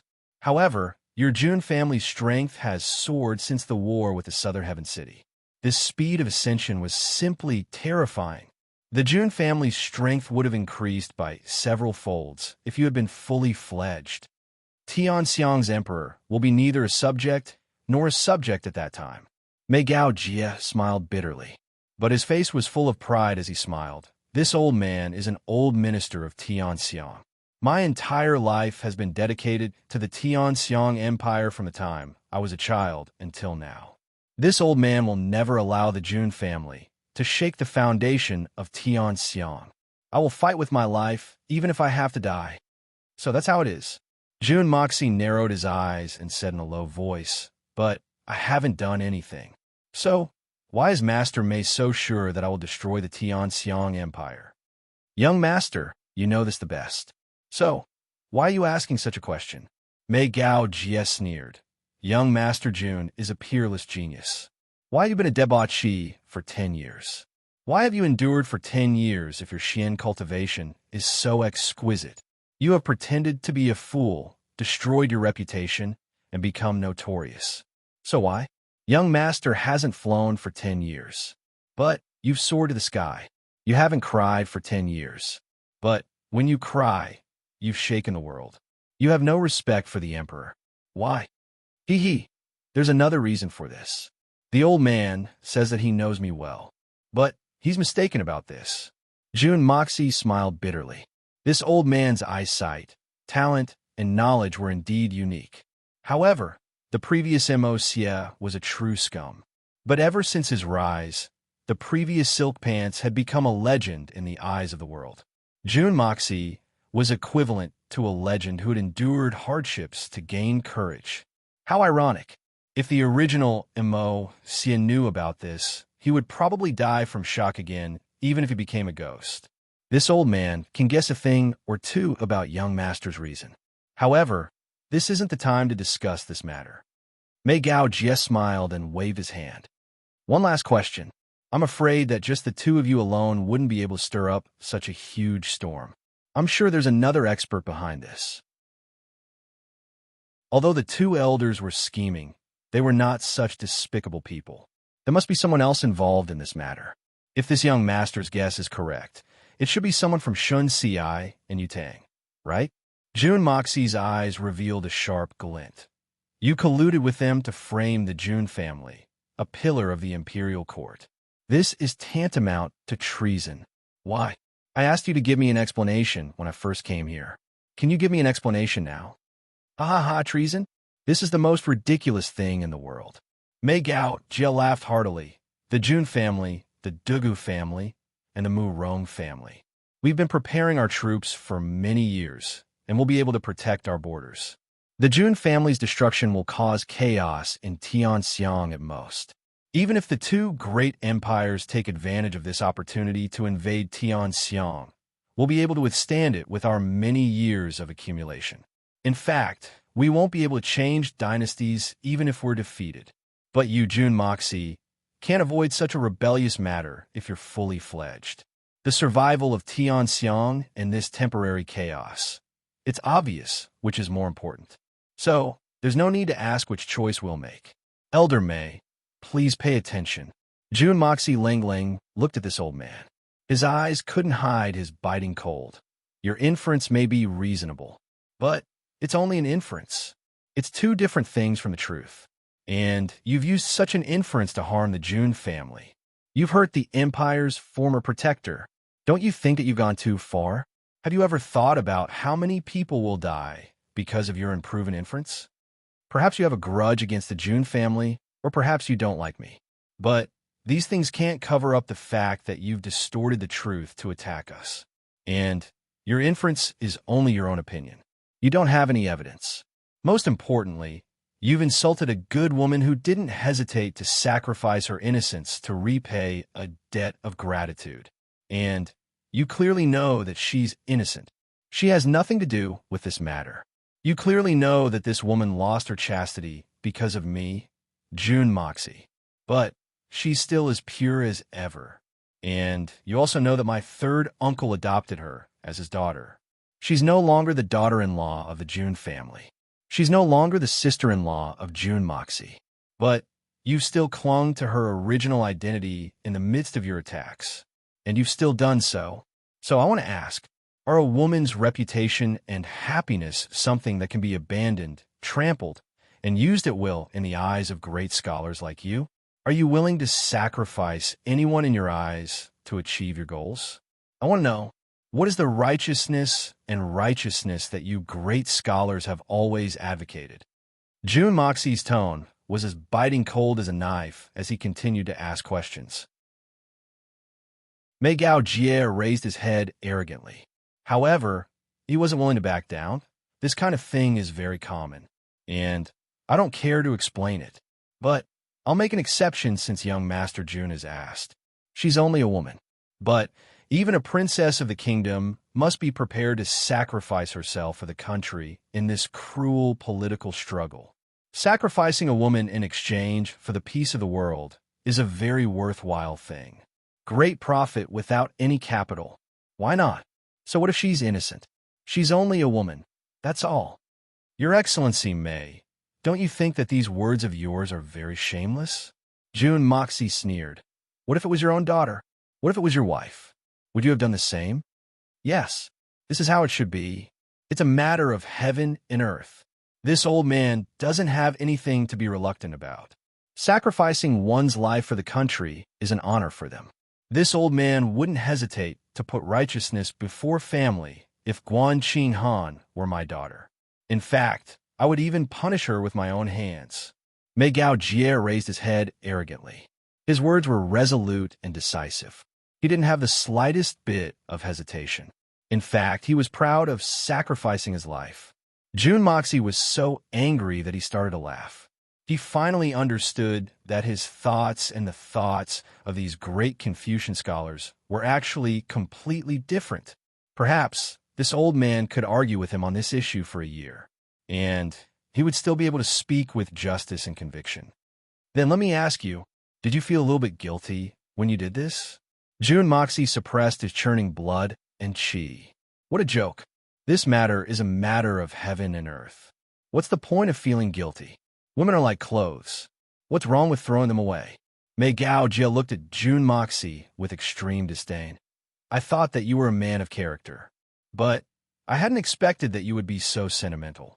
June Moxie, this old man will warn you before I die. A woman's beauty is not related to a great plan.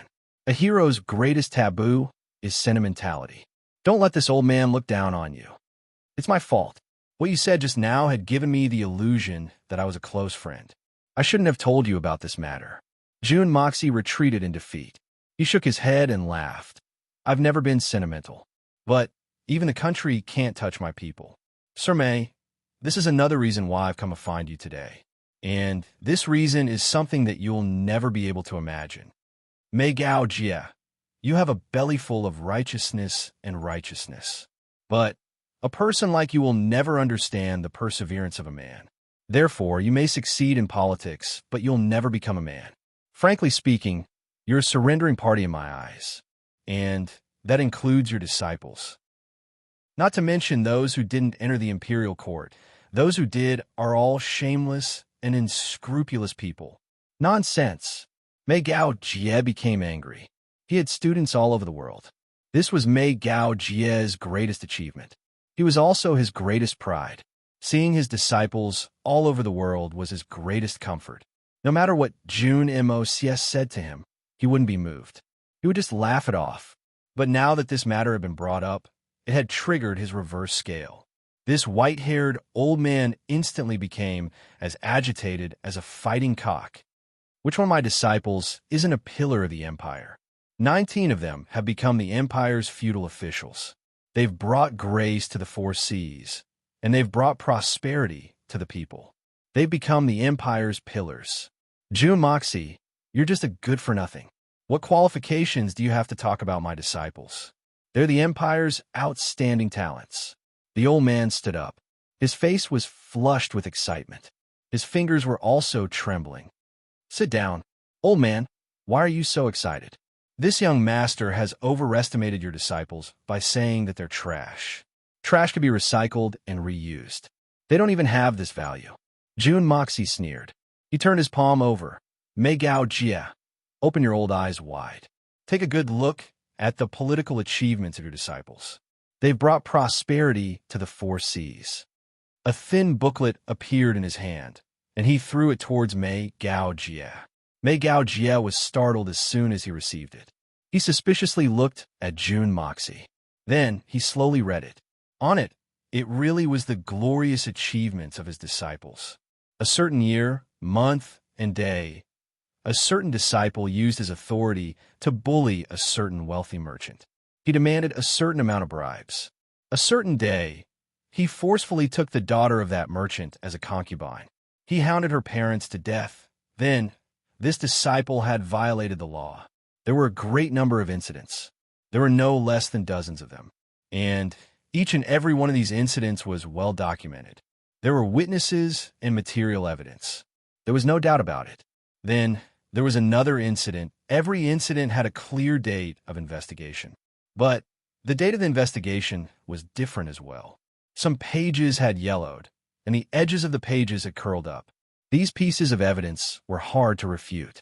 Perhaps it wouldn't be enough to sentence these guys to death by dismemberment 100 times if they were to be punished in accordance with these incidents. Mei Gao Jie flipped through several pages. Then his hand trembled, and the booklet fell on the table with a clatter. Chapter 450. Erupt. The fourth chapter. Tears streamed down Mei Gao Jie's face at this moment. The old man felt ashamed under Jun Mo Xie's knife-like gaze of disdain. This is the disciple that I've painstakingly trained. This is the pillar that I've cultivated for the empire. But what's the difference between this and the so-called corrupt officials? What's the difference between this and the vermin of the nation? Mei Gao Jie stared blankly in silence. Mei Gao Jie, this is the disciple that you've painstakingly trained for so many years. You think of them as the pillars of the empire. However, these are only a small part of them. You've been in charge of the Wenxing Heavenly Institute for decades. How many disciples have you taught? Mei Gao Jie, you've always stood at the highest point of morality. You don't think that you're stuck in the filth of the world. But you've come to accuse me of bringing disaster to Tianxiang. Why don't you open your eyes and see clearly who's bringing disaster to Tianxiang? The destruction that you've caused is thousands of times greater than mine. It's tens of thousands of times greater. Mei Gao Jie, let me ask you, what qualifications do you have to accuse me? Even if you accuse me of rebelling, I still need troops, right? Dare I ask where these troops came from? Wasn't it all because your disciples forced the people to rebel against the government? Mei Gao Jie, you'll be my biggest accomplice if I rebel. You'll be my biggest help and my most hidden accomplice. Do you agree with what I've said? Great sage Mei. Jun Moxie chuckled. I wouldn't have known if I hadn't said it. But it turns out that we're one family, the same group of people. When a crow meets an old crow, no one can say that they're very clean. Am I right or not? Mei Gao Jie staggered 2 steps back. His calm face had long since vanished. His complexion had turned deathly pale, like dead ashes. Mei Gao Jie. Master Mei. Mr. Wise, you keep on saying that you've cultivated the pillars of the empire for decades. But do you see what kind of trash you've nurtured today? They're nothing more than millions of vermin that will bring disaster to the nation. Ha ha ha, this is ridiculous. Look at the place where you live. What's the difference between you and a beggar? But do you think you can make up for the sins you have committed by remaining uncorrupted? No, this was simply too many to count. If you say that I bring disaster to the world, then what about you? I really can't think of any adjectives to describe it. Perhaps you can give yourself an explanation. Jun Moxie's words became sharper and sharper. At this moment, Jun Daxiao's true purpose finally revealed itself. The purpose of Jun Moxie's visit was to catch all these hypocrites in one fell swoop.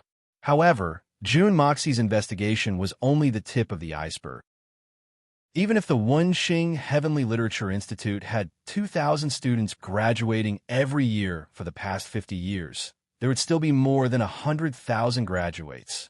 100,000 people were like an incomparably huge net, entrenched in the entire Tianxiang Empire. These people were definitely an extremely large force. Even if only a small portion of them were in high positions, they could definitely cause great losses. Jun Moxie was not a good person. If these people hadn't offended him, then Jun Moxie would have been too lazy to care about them. At most, he would have extended his hand whenever he'd come across these injustices. However, the Confucian world had taken the initiative to attack him. This had made Jun Moxie anxious. Therefore, Jun Moxie's first step was to thoroughly eliminate these scum of the world. If 10,000 people blocked his way, then he would kill 10,000. If 100,000 people blocked his way, then he would kill 100,000. Jun Moxie wouldn't be lenient towards such people. So what if he had to kill 100,000 people? I'm an assassin, but my heart is filled with a myriad of colors. I don't seek justice, but I only want justice. It doesn't matter who it is, justice. The human world can't give, the law can't give, but I will give. All of these were the beliefs of the evil monarch. Lord May, have you calculated the huge losses you've caused for the empire? Did you think that I was insulting you when I instigated the so-called 3 great scholars to insult you? I was only using their mouths to scold you to wake you up. I wanted to make you realize your error. But it's a pity that you refuse to realize your error. You keep saying that you're doing this for the sake of the Tianxiang Empire. So let me ask you, how will you face the sins you've caused? Do you want to atone for these sins? Jun Moxie's voice was somewhat sinister. I made my students insult my teacher in public. Then I made my teacher sell out his students. You should thank me, be grateful, and worship me. But I'd like to see how sanctimonious hypocrites like you can establish a foothold in this world after your true colors have been exposed. Zhu Moxie fiercely thought, atone for my sins? Mei Gao Jie's cloudy eyes lit up. It seemed as if he had grabbed onto a life-saving straw. Can my great sins really be atoned for? No, some sins can't be redeemed. But the ones that can be redeemed can still be remedied. I believe that Lord May can do his best to reduce the sins that can be redeemed. Jun Moxie was like an old witch tempting Little Red Riding Hood as he spoke in a patient and systematic manner. Haha, Jun Moxie, I understand your true intentions. You want to use this old man's hand to eradicate my students. And you want the Confucian faction to never have a foothold in Tianxiang. I understand your intentions, but this matter has arisen because of me. This old man may be innocent, but I still have a loyal heart. Since I've brought disaster to the human world, how can I not find a way to eliminate it? I'm perfectly aware that you're using me, but I'm willing to do so. Mei Gao Jie smiled bitterly. He frowned and said, the heavens have pity on me. I'm an old horse that has lost its way, but I've finally woken up. So I should give an explanation for everything that I've done. But the Confucian faction can't be destroyed. Even if Tianxiang ends, it's bound to have a new atmosphere. This old man will be a heartless teacher this time. But what about it? Mei Gao Jie's body suddenly trembled as he said this, and tears streamed down his face. The old man thought of the students that he had personally taught. They had grown from ordinary youngsters to famous talents of their generation. Then, they had embarked on an official career. They had become high-ranking officials. Perhaps they had even become officials of a county or a city. He had poured his life's blood, sweat, and tears. But his endless expectations had turned into bubbles. He had painstakingly planned to establish the Wenxing Heavenly Literature Institute. He wanted to leave his name in the annals of history. He wanted to leave his name in the annals of history. But he had left his name in the annals of history. But he had left behind an infamy that would last for thousands of years. Could it be that he had made a mistake? Mr. May, your starting point wasn't wrong, and no one can criticize your original intention. But you've overlooked the greed of human nature. Jun Moxie seemed to have seen through his thoughts. So he straightly dispelled his doubts. It's true that one must have the ability, but morality is even more important. The more powerful a person is, the more disasters he can bring upon himself. Your Wenxing Heavenly Literature Institute boasts of righteousness every day, but it's only spoken on the lips, and it's turned into a slogan. But it hasn't formed true righteousness in the hearts of the people of the Institute. So, the so-called righteousness has become a sharp weapon for you to attack others. You've done evil deeds in a righteous and self-righteous manner. Jun Moxie chuckled and said, you must know that it's not difficult to find a dignified reason for a heinous crime, even if it's done. But it's an easy task for scholars like you who have read a lot of books. And you've become more and more self-righteous in this manner. And you can well imagine the consequences of doing so in the long run. A man must first be upright in his heart. And to educate a man must first be virtuous. Jun Moxie said, this is the true meaning of education. A man must first be upright in his heart. And To educate a man must first be virtuous. These two sentences exploded in Mei Gao Jie's mind like a morning bell. Suddenly, he seemed to understand a lot of things. Then, he turned around and entered his room. Soon, he came out with a thick name list. The name list was marked in great detail. Since the establishment of the Wenxing Heavenly Literature Institute, the first batch of students had entered the official career when they had taken up their posts, when they had been transferred, the process, and what they were doing at the moment. Every one of them knew it very clearly. This was Mei Gao Jie's greatest pride and achievement. It was also something that he had often taken out to show off. But it had now become a life-threatening talisman for the students. Jun Moxie, it doesn't matter whether you're good or bad. It doesn't matter whether you're doing this for justice or for personal enmity. But this old man believes you because of what you've just said about the true meaning of education. But please get rid of these black sheep. This old man owes you a favor. I'll certainly repay you in my next life. Mei Gao Jie's complexion turned serious.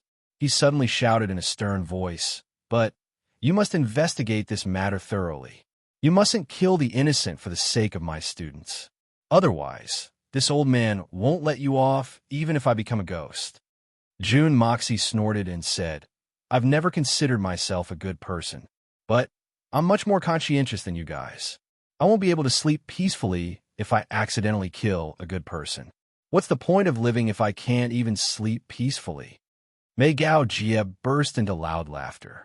His voice was mournful as he suddenly muttered, "Sleep peacefully? Good, good, good, good, good. This old man has taught hundreds of thousands of students. But it's only today that I understand the true meaning of the word education. This old man hates it. Why did I turn a deaf ear to these words? Snort disdainfully? Ha ha ha. I wanted to leave my name in the annals of history. But I didn't expect to leave my name in infamy for 10,000 years. This old man hates it very much. I hate it very much. I'm the only one in the world who would do such a ridiculous thing by borrowing the hands of my enemies. Ha ha ha. He laughed twice. Then he suddenly retreated 2 steps and rushed forward. Jun Moxie sighed and dodged to the side. Bang! Mei Gao Jie's old head hit the stone table. His brains burst open, and he died a violent death. His eyes were wide open on his white-haired old face. They were firmly looking at the dusky sky. One could faintly see that his eyes were brimming with shame. Mei Gao Jie, if I say that you're righteous, then you're hopelessly pedantic. If I say that you're muddle-headed, then you can clearly distinguish right from wrong. You deserve to die, but you don't deserve to die.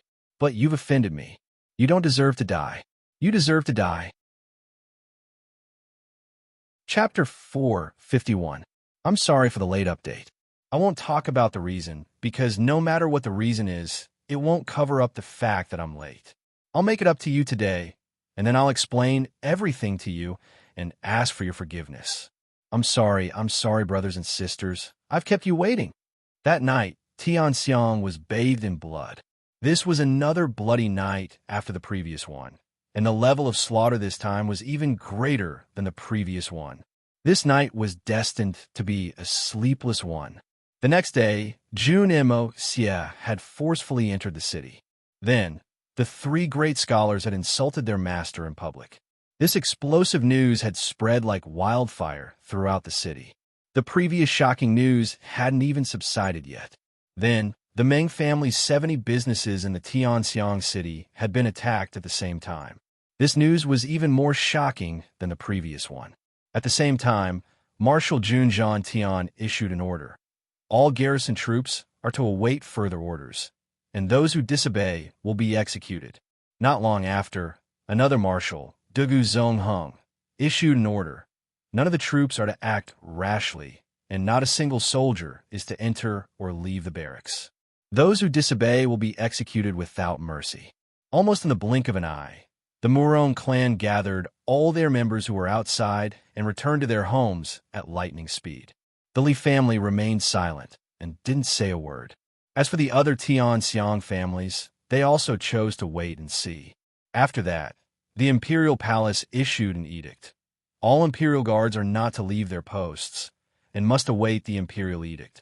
This was tantamount to saying that the current Tianxiang city, under the influence of the imperial family, had become a forbidden zone that was ruled by a single power, a forbidden zone that belonged to the Jun family. Groups of warriors belonging to the Jun family unscrupulously broke into the Meng family's businesses, and all of the Meng family's management personnel were ruthlessly expelled. Anyone who resisted was beaten up, and many of them had their arms and legs broken, and even lost their lives because of this. In short, all of the Meng family's external forces within the city were completely wiped out in a single day. Apart from the Jun family, the military, and the Dugu family had also joined in. For a moment, Tianxiang City was in a state of chaos, and everyone was in a state of panic. Jun Moxie went on a killing spree on the streets. Blood flowed everywhere. Miserable cries rang out from the flagpole until it was completely extinguished. This shock had yet to subside, and then such a shocking thing happened, following which, before nightfall, they discovered the minced corpses of the 3 scholars who had escaped at the city gates. This was the so-called counterattack from those hypocrites, but that was all. Because then, a large number of officials were suddenly killed. In the dark of the night, the assistant minister of the Ministry of Rights, Zhao Xinjun, was bent over his desk, writing at a rapid speed. He was writing a memorial to the Jun family. He was prepared to face the emperor tomorrow and bring the Jun family down no matter what. Assistant Minister Zhao was very confident at this moment. Under the strong leadership of the 2 teachers, the strength of the Wenxing Heavenly Literature Institute had been completely mobilized. In addition, these people had formed a huge network of relationships over the years. So, they were an exceptionally powerful force. More than 300 officials, both inside and outside the capital, had signed a joint petition to impeach the Jun family. How spectacular would that be? I believe that even the emperor wouldn't be able to take it lightly. Your Jun family may be in control of the Tianxiang army, but you're still just a family. Can you fight against the entire Tianxiang civil court system? Even if that little thief from the Jun family went crazy and killed people in an attempt to scare them off, so what? It was just a reckless act of a brave man. Humph! The bigger the mess he makes, the better. The more people he kills, the better. That way, there will be no room for turning the situation around. The Jun family will also be forced into a dead end, and will be consigned to eternal damnation. Jun Mo Xie, go ahead and mess around. Go ahead and mess around. So what if you make trouble? If the emperor wants you dead, then you must die. But we have enough power to sway the emperor's opinion. We can absolutely use the emperor to put you to death, an entire Jun family to death. One imperial edict is enough to consign you to eternal damnation. The Jun family is bound to be destroyed. Therefore, Assistant Minister Zhao had to stay up all night to produce a well-written and well-organized attack on the Jun family. This would be a sharp weapon for tomorrow's Imperial Hall. It was finally done. Assistant Minister Zhao let out a long sigh and couldn't help but recite it in a soft voice. The more he recited, the more agitated he became. It seemed as if His Majesty was standing right in front of him. This article was truly brilliant. It had made the Jun family, the protector of Tianxiang, look like they had no good points at all. In fact, it seemed as if the extermination of their entire family wasn't enough. As for the main culprits, Jun Moxie and Guanqing Han, they had no sense of shame at all. Saying that the men were thieves and the women were prostitutes was the most polite way to put it. The men were despicable and the women were lowly. They had no sense of propriety or shame. If they were allowed to live in this world, then they would be letting the emperor down, letting the people down, letting Tianxiang down, and letting the world down. In short, even 10,000 deaths wouldn't be enough to atone for their crimes. Good article. This is the best article this official has ever written in this life. I'm afraid that I won't be able to produce such a good article in the future. Assistant Minister Zhao read the article to his heart's content and sighed with satisfaction. He felt very good about himself as he shook his head. He felt that this was the first time he had produced such a good article ever since he had left the Wenxing Heavenly Literature Institute. Sharp words like this, but it seemed to be filled with the most concrete evidence. However, it was completely empty. Moreover, it could still kill someone. It was truly rare to see an article like this. It is indeed a good article. Just as Assistant Minister Zhao was praising himself and praising himself, a sudden sigh came from behind him. Not bad. Ah. Assistant Minister Zhao nodded proudly. Then, he was suddenly shocked. Who is it? The article is really good. However, the person is not that good either. However, there is one thing that you are right about. You definitely won't be able to produce such a good article in the future, because you won't have the chance anymore. Zhao Chengjun, a person like you, where in this world can you display your outstanding talent? You should go to hell. That place is more suitable for you. As he spoke softly, a white-clothed youth slowly walked in front of Zhao Qingjun. He grabbed the memorial and unfolded it in the wind. Suddenly, with a whoosh, the memorial turned into dust and scattered in all directions. Then, this youth's cold, lightning-like gaze stared coldly at Zhao Qingjun's face, like two sharp blades that had condensed into solid form. Jun Moxie? How did you get in? Under the tyrant young master's sharp gaze, Zhao Chengjun stood up in extreme panic and shouted in a panic, "Someone come! Someone come!" However, his voice was completely unable to be transmitted out for some unknown reason. Even he himself felt that his voice was extremely weak. If he didn't know what he was shouting, he might not even be able to hear it. Jun Moxie smiled cruelly. He suddenly stretched out a hand and grabbed Zhao Chengjun's neck. Just like that, he lifted Zhao Chengjun's feet off the ground. At this moment, Assistant Minister Zhao was terrified to the extreme, but he could not make any sound, much less speak a complete sentence. The air in his lungs had already been cut off. His entire face instantly flushed red, his two legs kicking weakly in the air, and a pitiful light shot out from his eyes. He wanted to beg for mercy, but he still could not utter a single word. "You want to harm me?" Jun Moxie's calm eyes were like two deep little ponds as he looked at Zhao Qingjun's face. "If you only wanted to target me, I might not care too much. But since you actually want to harm my family, then you must die." Jun Moxie increased the strength in his hand a little more. The bones in Zhao Qingjun's neck cracked, and his tongue stuck out. It hung so long that it almost reached his chest. Zhao Chengjun's expression could be said to be extremely pitiful. "You still want to harm my woman, and you even use such a vicious method." Jun Moxie exerted more force. He did not have the slightest bit of pity in his heart, and his eyes were as calm as ever. But Zhao Chengjun's neck gave off a crisp sound. It was broken. To be able to turn merit into fault, right into wrong, and black into white, it is truly an impressive ability. Therefore, you sanctimonious hypocrites really deserve to die. Jun Moxie let go, and Zhao Chengjun's body fell to the ground with a bang. His limbs twitched a few times, and then there was no sound. He was already dead, but his eyes were still wide open. They were filled with fear and disbelief. "You still dare to die with remaining grievances." Jun Moxie wiped his hands and put down the towel in an elegant posture. Then, he took a step forward. With this step, he stepped on the face of Zhao Chengjun's corpse that had fallen to the ground, and then he disappeared without a trace.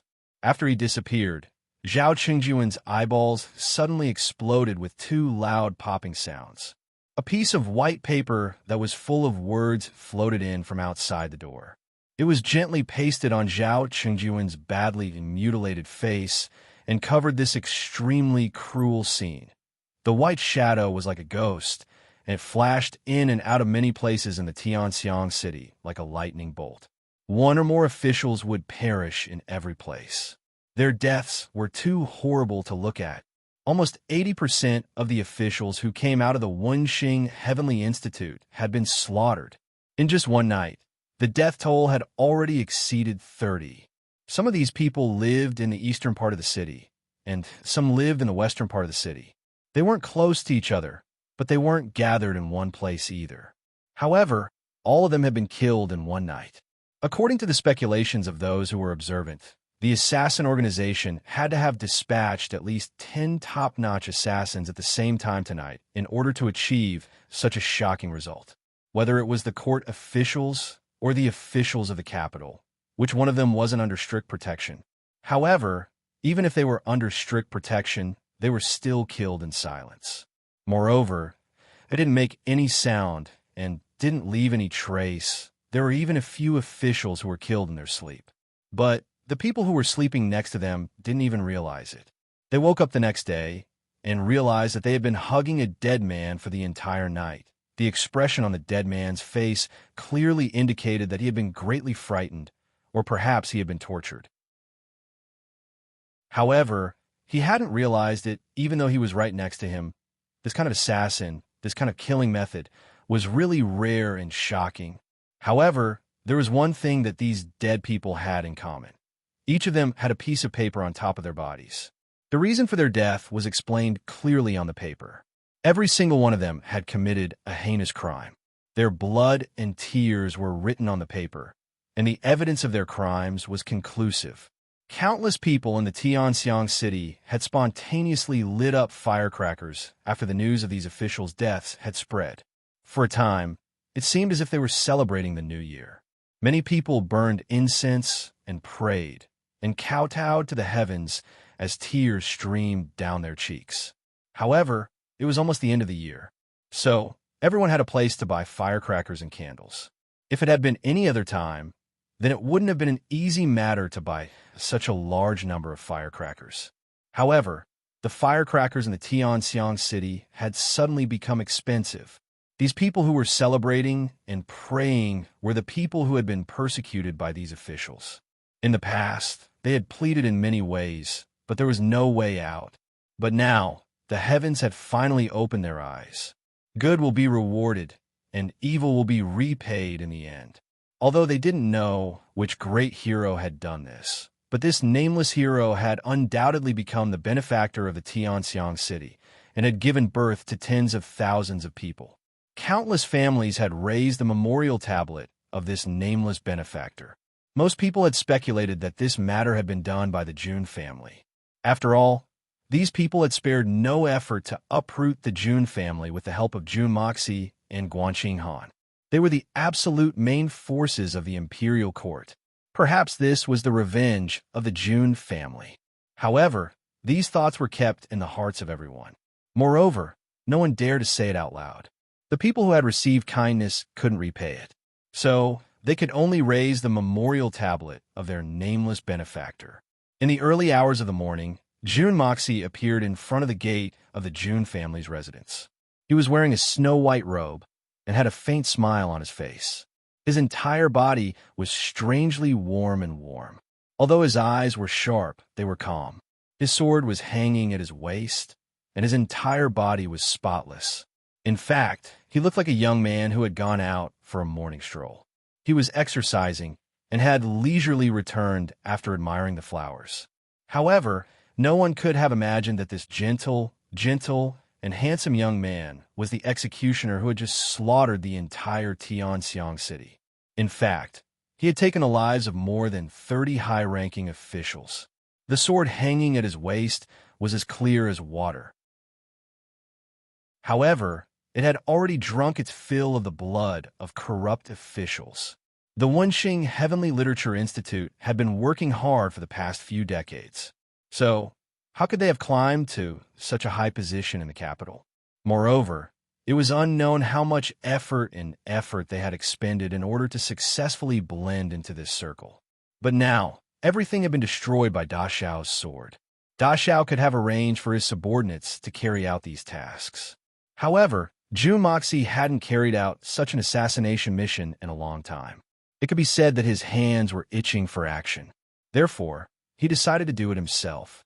He wanted to send these vermin to hell. Although this was for the sake of the Jun family's affairs. But this feeling of getting rid of evil for the sake of the people made Jun Moxie very happy. This was a kind of spiritual comfort and the redemption of his conscience. Although the entire process had been full of bloody killings, Da Xiao didn't feel the slightest bit of guilt. On the contrary, there was a feeling of justice is on my sword, and justice is in my hands. This was a feeling of being in control of good and evil, rewards and punishments. To outsiders, this was a cruel and bloodthirsty act. However, June Moxie wasn't aware of this. Outsiders can say whatever they want. What does it have to do with me? I have a clear conscience in my actions. Justice is in my heart, even in the face of justice. Jun Wui stood in front of his small courtyard, smiling as he looked at him. Ever since Jun Wui had beaten up Xiao Han in front of the army, he could no longer hide the fact that he had recovered from his disability. Third Master Jun had finally gotten rid of the wheelchair. Therefore, he had been standing for the past few days. He even wished that he could sleep standing. Those who had never been disabled would never be able to experience the blissful feeling of supporting their own body with their own 2 feet. This was simply a type of super enjoyment. When I stood up, I was so excited that I kept standing in a military posture. Damn, I finally have legs again.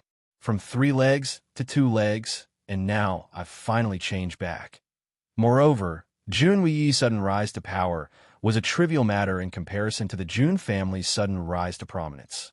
In fact, the crime of deceiving the emperor had been left unsettled. Is it done? Was it very satisfying? Jun Wuyi asked. It was very satisfying. However, I couldn't kill them. I didn't feel satisfied. Jun Moxie smiled mischievously. Seeing that Jun Wuyi was about to start lecturing him again, he quickly slipped into his own courtyard, leaving behind a few words. I haven't slept for a whole night. I'm really tired. I'm going to sleep now. Third uncle. See you tomorrow. See you tomorrow? It's only early in the morning, and you want to see me tomorrow? Jun Wui was about to reprimand him, but he shut his mouth. He smiled helplessly. My nephew has grown up. Moreover, his martial arts are unpredictable. He has a sense of propriety. I might as well let him do as he pleases. At the same time, on the same night, below the snowy peak, there was a fierce battle. It was an extremely tragic battle. One side was the third elder and the others who had just returned from thousands of miles away. On the other side was the Silver Blizzard City's great elder, Xiao Xingyun, and a large group of experts. The people of the Silver Blizzard City had traveled thousands of miles back. The atmosphere on the way back was extremely heavy. They had brought along 3 people who were half dead. These 3 people were originally from the Silver City, but they had now become traitors. Such a strong contrast made even the third elder, who had lived for 70 or 80 years, unable to bear it. 2 of them were old brothers who had grown up with him. Although there had been friction over the years, and although they had fought and schemed against each other, they had still been through thick and thin for 80 years. Old brothers of 80 years. One belonged to the Silver City's Han family, while the other belonged to the Xiao family. However, even if they were sworn enemies, they should have developed some subtle feelings for each other after 80 years of living together. In other words, they should have developed a feeling of dependence. Even if it wasn't friendship, seeing him reduced to a half-dead and crippled state after 80 years of living together would still make one's heart ache. But why did they betray him? Wouldn't it be good if they maintained this way? Wouldn't it be good if everyone was wholeheartedly working for the Silver City? Whether the Silver City was in the hands of the Han family or the Xiao family, wasn't it still the Silver City? Who in the world didn't know that the Silver Blizzard City's Han family and the Xiao family were one family? It was only the title of the city lord. Was it really that important? Could it be that the Xiao family could change its name after taking over the Silver City? This wasn't a change of dynasty. Chapter 452. The first chapter will be released immediately. The next chapter will be released immediately. The third elder and the others were very sad, angry, and puzzled. The 7 swords, the third elder, and the others finally arrived at the snowy peak after a long and arduous journey. They would arrive at the snowy peak of the Silver City as soon as they crossed over it. However, it was extremely cold here, and the sky was filled with snow and wind. However, the people of the Silver City were accustomed to the cold. In fact, they were even more accustomed to such harsh weather. After all, They had grown up in such an environment. The others weren't afraid of the cold, but those who were seriously injured couldn't. They knew that those three were traitors of the Silver City, but they still tried their best to take care of them after the first few days of anger, so that their injuries wouldn't worsen. After all, humans were sentimental creatures. Mu Shuatong had once asked if they should send back a messenger eagle to inform the higher-ups of the Silver City. However, the third elder firmly rejected this proposal after some thought. The reason for this was none other than the fact that the Silver Blizzard City's intelligence system was under the control of the Shao family. And this situation had become even more obvious since the birth of the little princess, Han Yinming, in the past few years. He had always thought that the Shao family and the Han family were one big family. So, he didn't think much of it. But now, it seemed that the Shao family had already planned this. He hadn't paid any attention to it before, but now, he felt his hair stand on end. The Shao family would get their hands on the news if they sent back a messenger eagle. And the Han family would become passive if that happened. Therefore, the experienced and prudent third elder chose to play it safe and rush back to the Silver City through the night. The City Lord and the Old City Lord would be in charge of everything as long as they appeared at the gates of the Silver City. However, he hadn't expected that they would be intercepted by the Great Elder, Shao Xingyun, and a large number of experts as soon as they arrived at the snowy peak.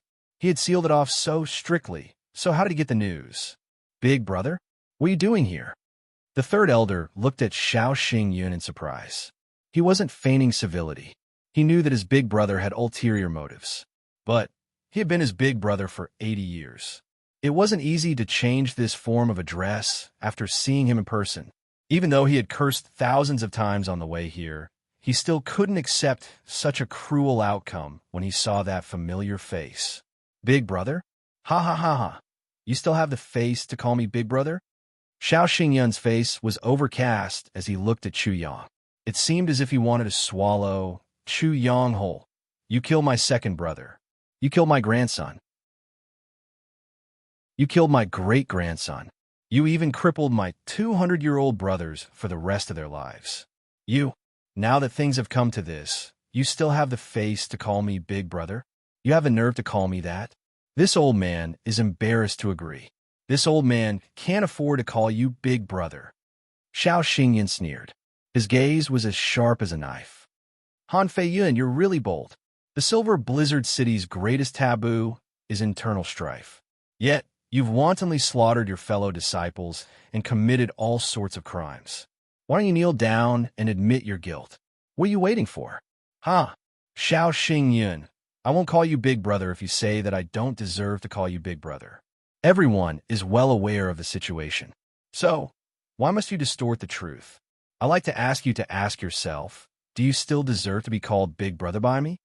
The third elder, Han Feiyun, laughed mournfully.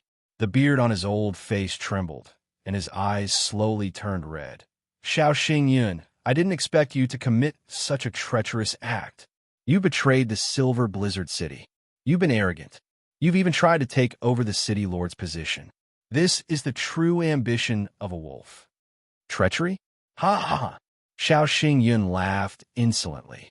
You're saying that I'm treacherous? Everyone knows who the first City Lord of the Silver Blizzard City was. Han Feiyun. Let me tell you, that was my Shao family's ancestor.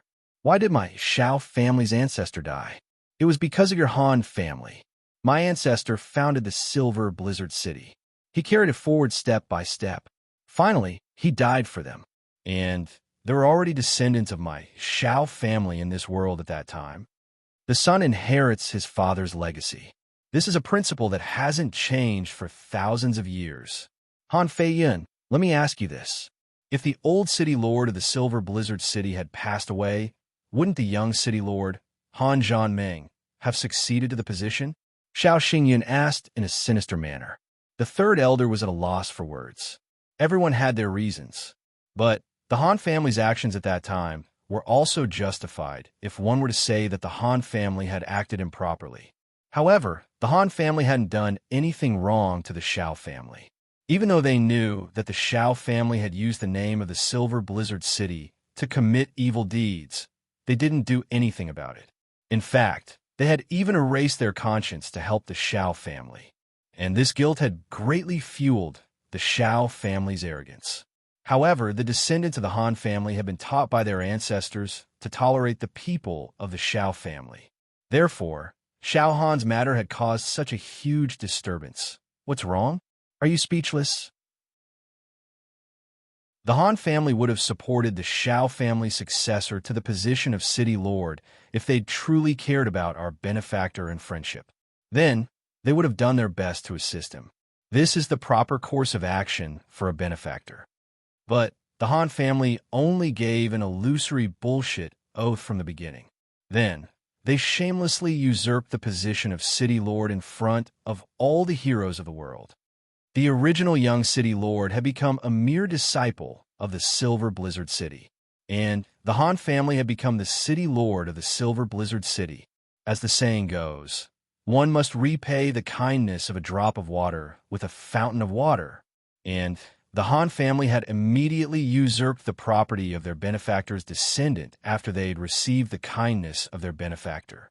Ha ha ha! They'd usurped someone else's property, and had done it in such a righteous and benevolent manner. In fact, they'd even received the praise of all the people in the world. Han Fei-yun, don't you think it's very funny? Why aren't you speaking? Xiao Xingyun's attitude became increasingly arrogant when he saw that the third elder wasn't replying. You're the one who's talking nonsense. The Supreme Union had been destroyed, and all the heroes of the world had been vying for supremacy. The Silver Blizzard City had suffered many unforeseen events and was on the verge of destruction. So, it would have been in danger of being swallowed up by other forces if they hadn't been able to make a clear order to rule the world. The Han family had bravely taken over the Silver Blizzard City. Then, they'd slowly built up the foundation of the Silver Blizzard City. And the Han family had always been at the forefront in every battle. And they'd always been in the safest position in order to protect the Shao family. Can you deny that? Moreover, the Silver Blizzard City had only been a medium-sized force in the world at that time. It couldn't have been considered as a superpower like it is today. The old city lord had only picked up a hot potato, and he'd given up his entire life for it. And that's why the Silver Blizzard City was able to reach its current scale. It can be said that the Silver Blizzard City was able to reach its current state because of the old city lord. Can you deny this, Xiao Xingyun? Why can't your Shao family speak with your conscience? Is it fun to confuse black and white? The third elder, Han Fei-yun, burst into wild laughter. His face was full of disdain. The Han family has dealt with the aftermath of the Shao family for hundreds of years. How many times have we erased our conscience? And it's all because of that promise. That promise has been suppressing the Han family for hundreds of years. What grievances do you have? He had already shed all pretense of cordiality, so he might as well speak openly. Nonsense. The Silver Blizzard City had belonged to the Han family at that time. How could he not have risked his life? That was his own foundation. He had swindled and stolen it back. Ha ha. The Shao family's property had become the Han family's. And you're still talking about it in such a dignified manner. And you're even talking about life and death. Isn't it a matter of life and death after the Han family had taken over the Silver Blizzard City as well? Why is it that only the Han family can pass through the same amount of power? Xiao Xingyun roared in anger. Don't tell me that the Silver Blizzard City's strength wouldn't be the same if the Shao family had taken over the city lord position. Would their strength weaken? What kind of bullshit logic is this? According to what you're saying, the Han family wouldn't have contributed to the Silver Blizzard City survival if the Han family hadn't taken over the city lord's position, right? Xiao Xingyun snorted and said, That's a disgraceful argument. You're just using your own despicable actions as an excuse for righteousness. You're twisting words and forcing logic. Don't think too much of it. What's shameless? Your Han family is the crown of shamelessness. You're twisting words and forcing logic. The third elder, Han Fei-yun's eyes turned red with anger. His fingers trembled. The courage of a leader of a force is directly related to the life and death of that force. Don't you understand such a simple truth? The Shao family's descendants were weak and young at that time. So, how could they have had the ability to support the Silver Blizzard City? How could they have been compared to the great talent and bold vision of the old city lord? You're simply trying to pin a crime on me. So, there's no need to worry about excuses. In the end, don't you just want the power of the Silver Blizzard City? Is it necessary to implicate the ancestors in your selfish struggle for power? Don't you think that you're too despicable? Xiao Xingyun sneered indifferently. Don't talk nonsense, Han Feiyun. You don't need to waste time. Do you know why this old man is wasting his breath on you? It's because no one from the Han family will come to the Silver Blizzard City. In fact, I believe that no one will pass through this place within a month or two. Therefore, this old man is very relieved. Ha ha ha. I've kept these words in my heart for so many years. But this old man is finally saying them in broad daylight. How delightful. This old man firmly believes that one day I will be able to say these words to the people of the world in a dignified manner, and I'll be able to convince the world. Xiao Xingyun roared the last sentence. Then, he looked into the void with an exceptionally sentimental expression. His voice was low and melancholic as he said, "My second brother and I have been planning this for our entire lives. Now, the dawn of hope is right in front of us. But he won't be able to see it. He'll never be able to see it. My second brother. He won't be able to see it," he roared again. His body slightly trembled, and tears appeared in his eyes. The Shao family had been together since childhood, and they had never been separated in their entire lives. But one of their wings had suddenly been broken at the time when both of them were old. The pain in Xiao Xingyun's heart was difficult to describe. Therefore, he hated the Han family even more, especially these people in front of him. Xiao Biyu only has himself to blame, and Xiao Han has brought about his own destruction. What does this have to do with the Silver Blizzard City and us? Don't tell me that you want to put the blame on us. Ridiculous. Han Feiyun's old hands secretly pressed on the hilt of his sword. His eyes were sharp as he said, "Xiao Xingyun, you're traitors now? You're traitors of the Silver Blizzard City." He unsheathed his sword with a schwa sound. The sword flashed, and a piece of cloth fell to the ground. You're tuning into the Warrior Lore YouTube channel. Don't forget to subscribe and join us on this journey to catch the most captivating stories.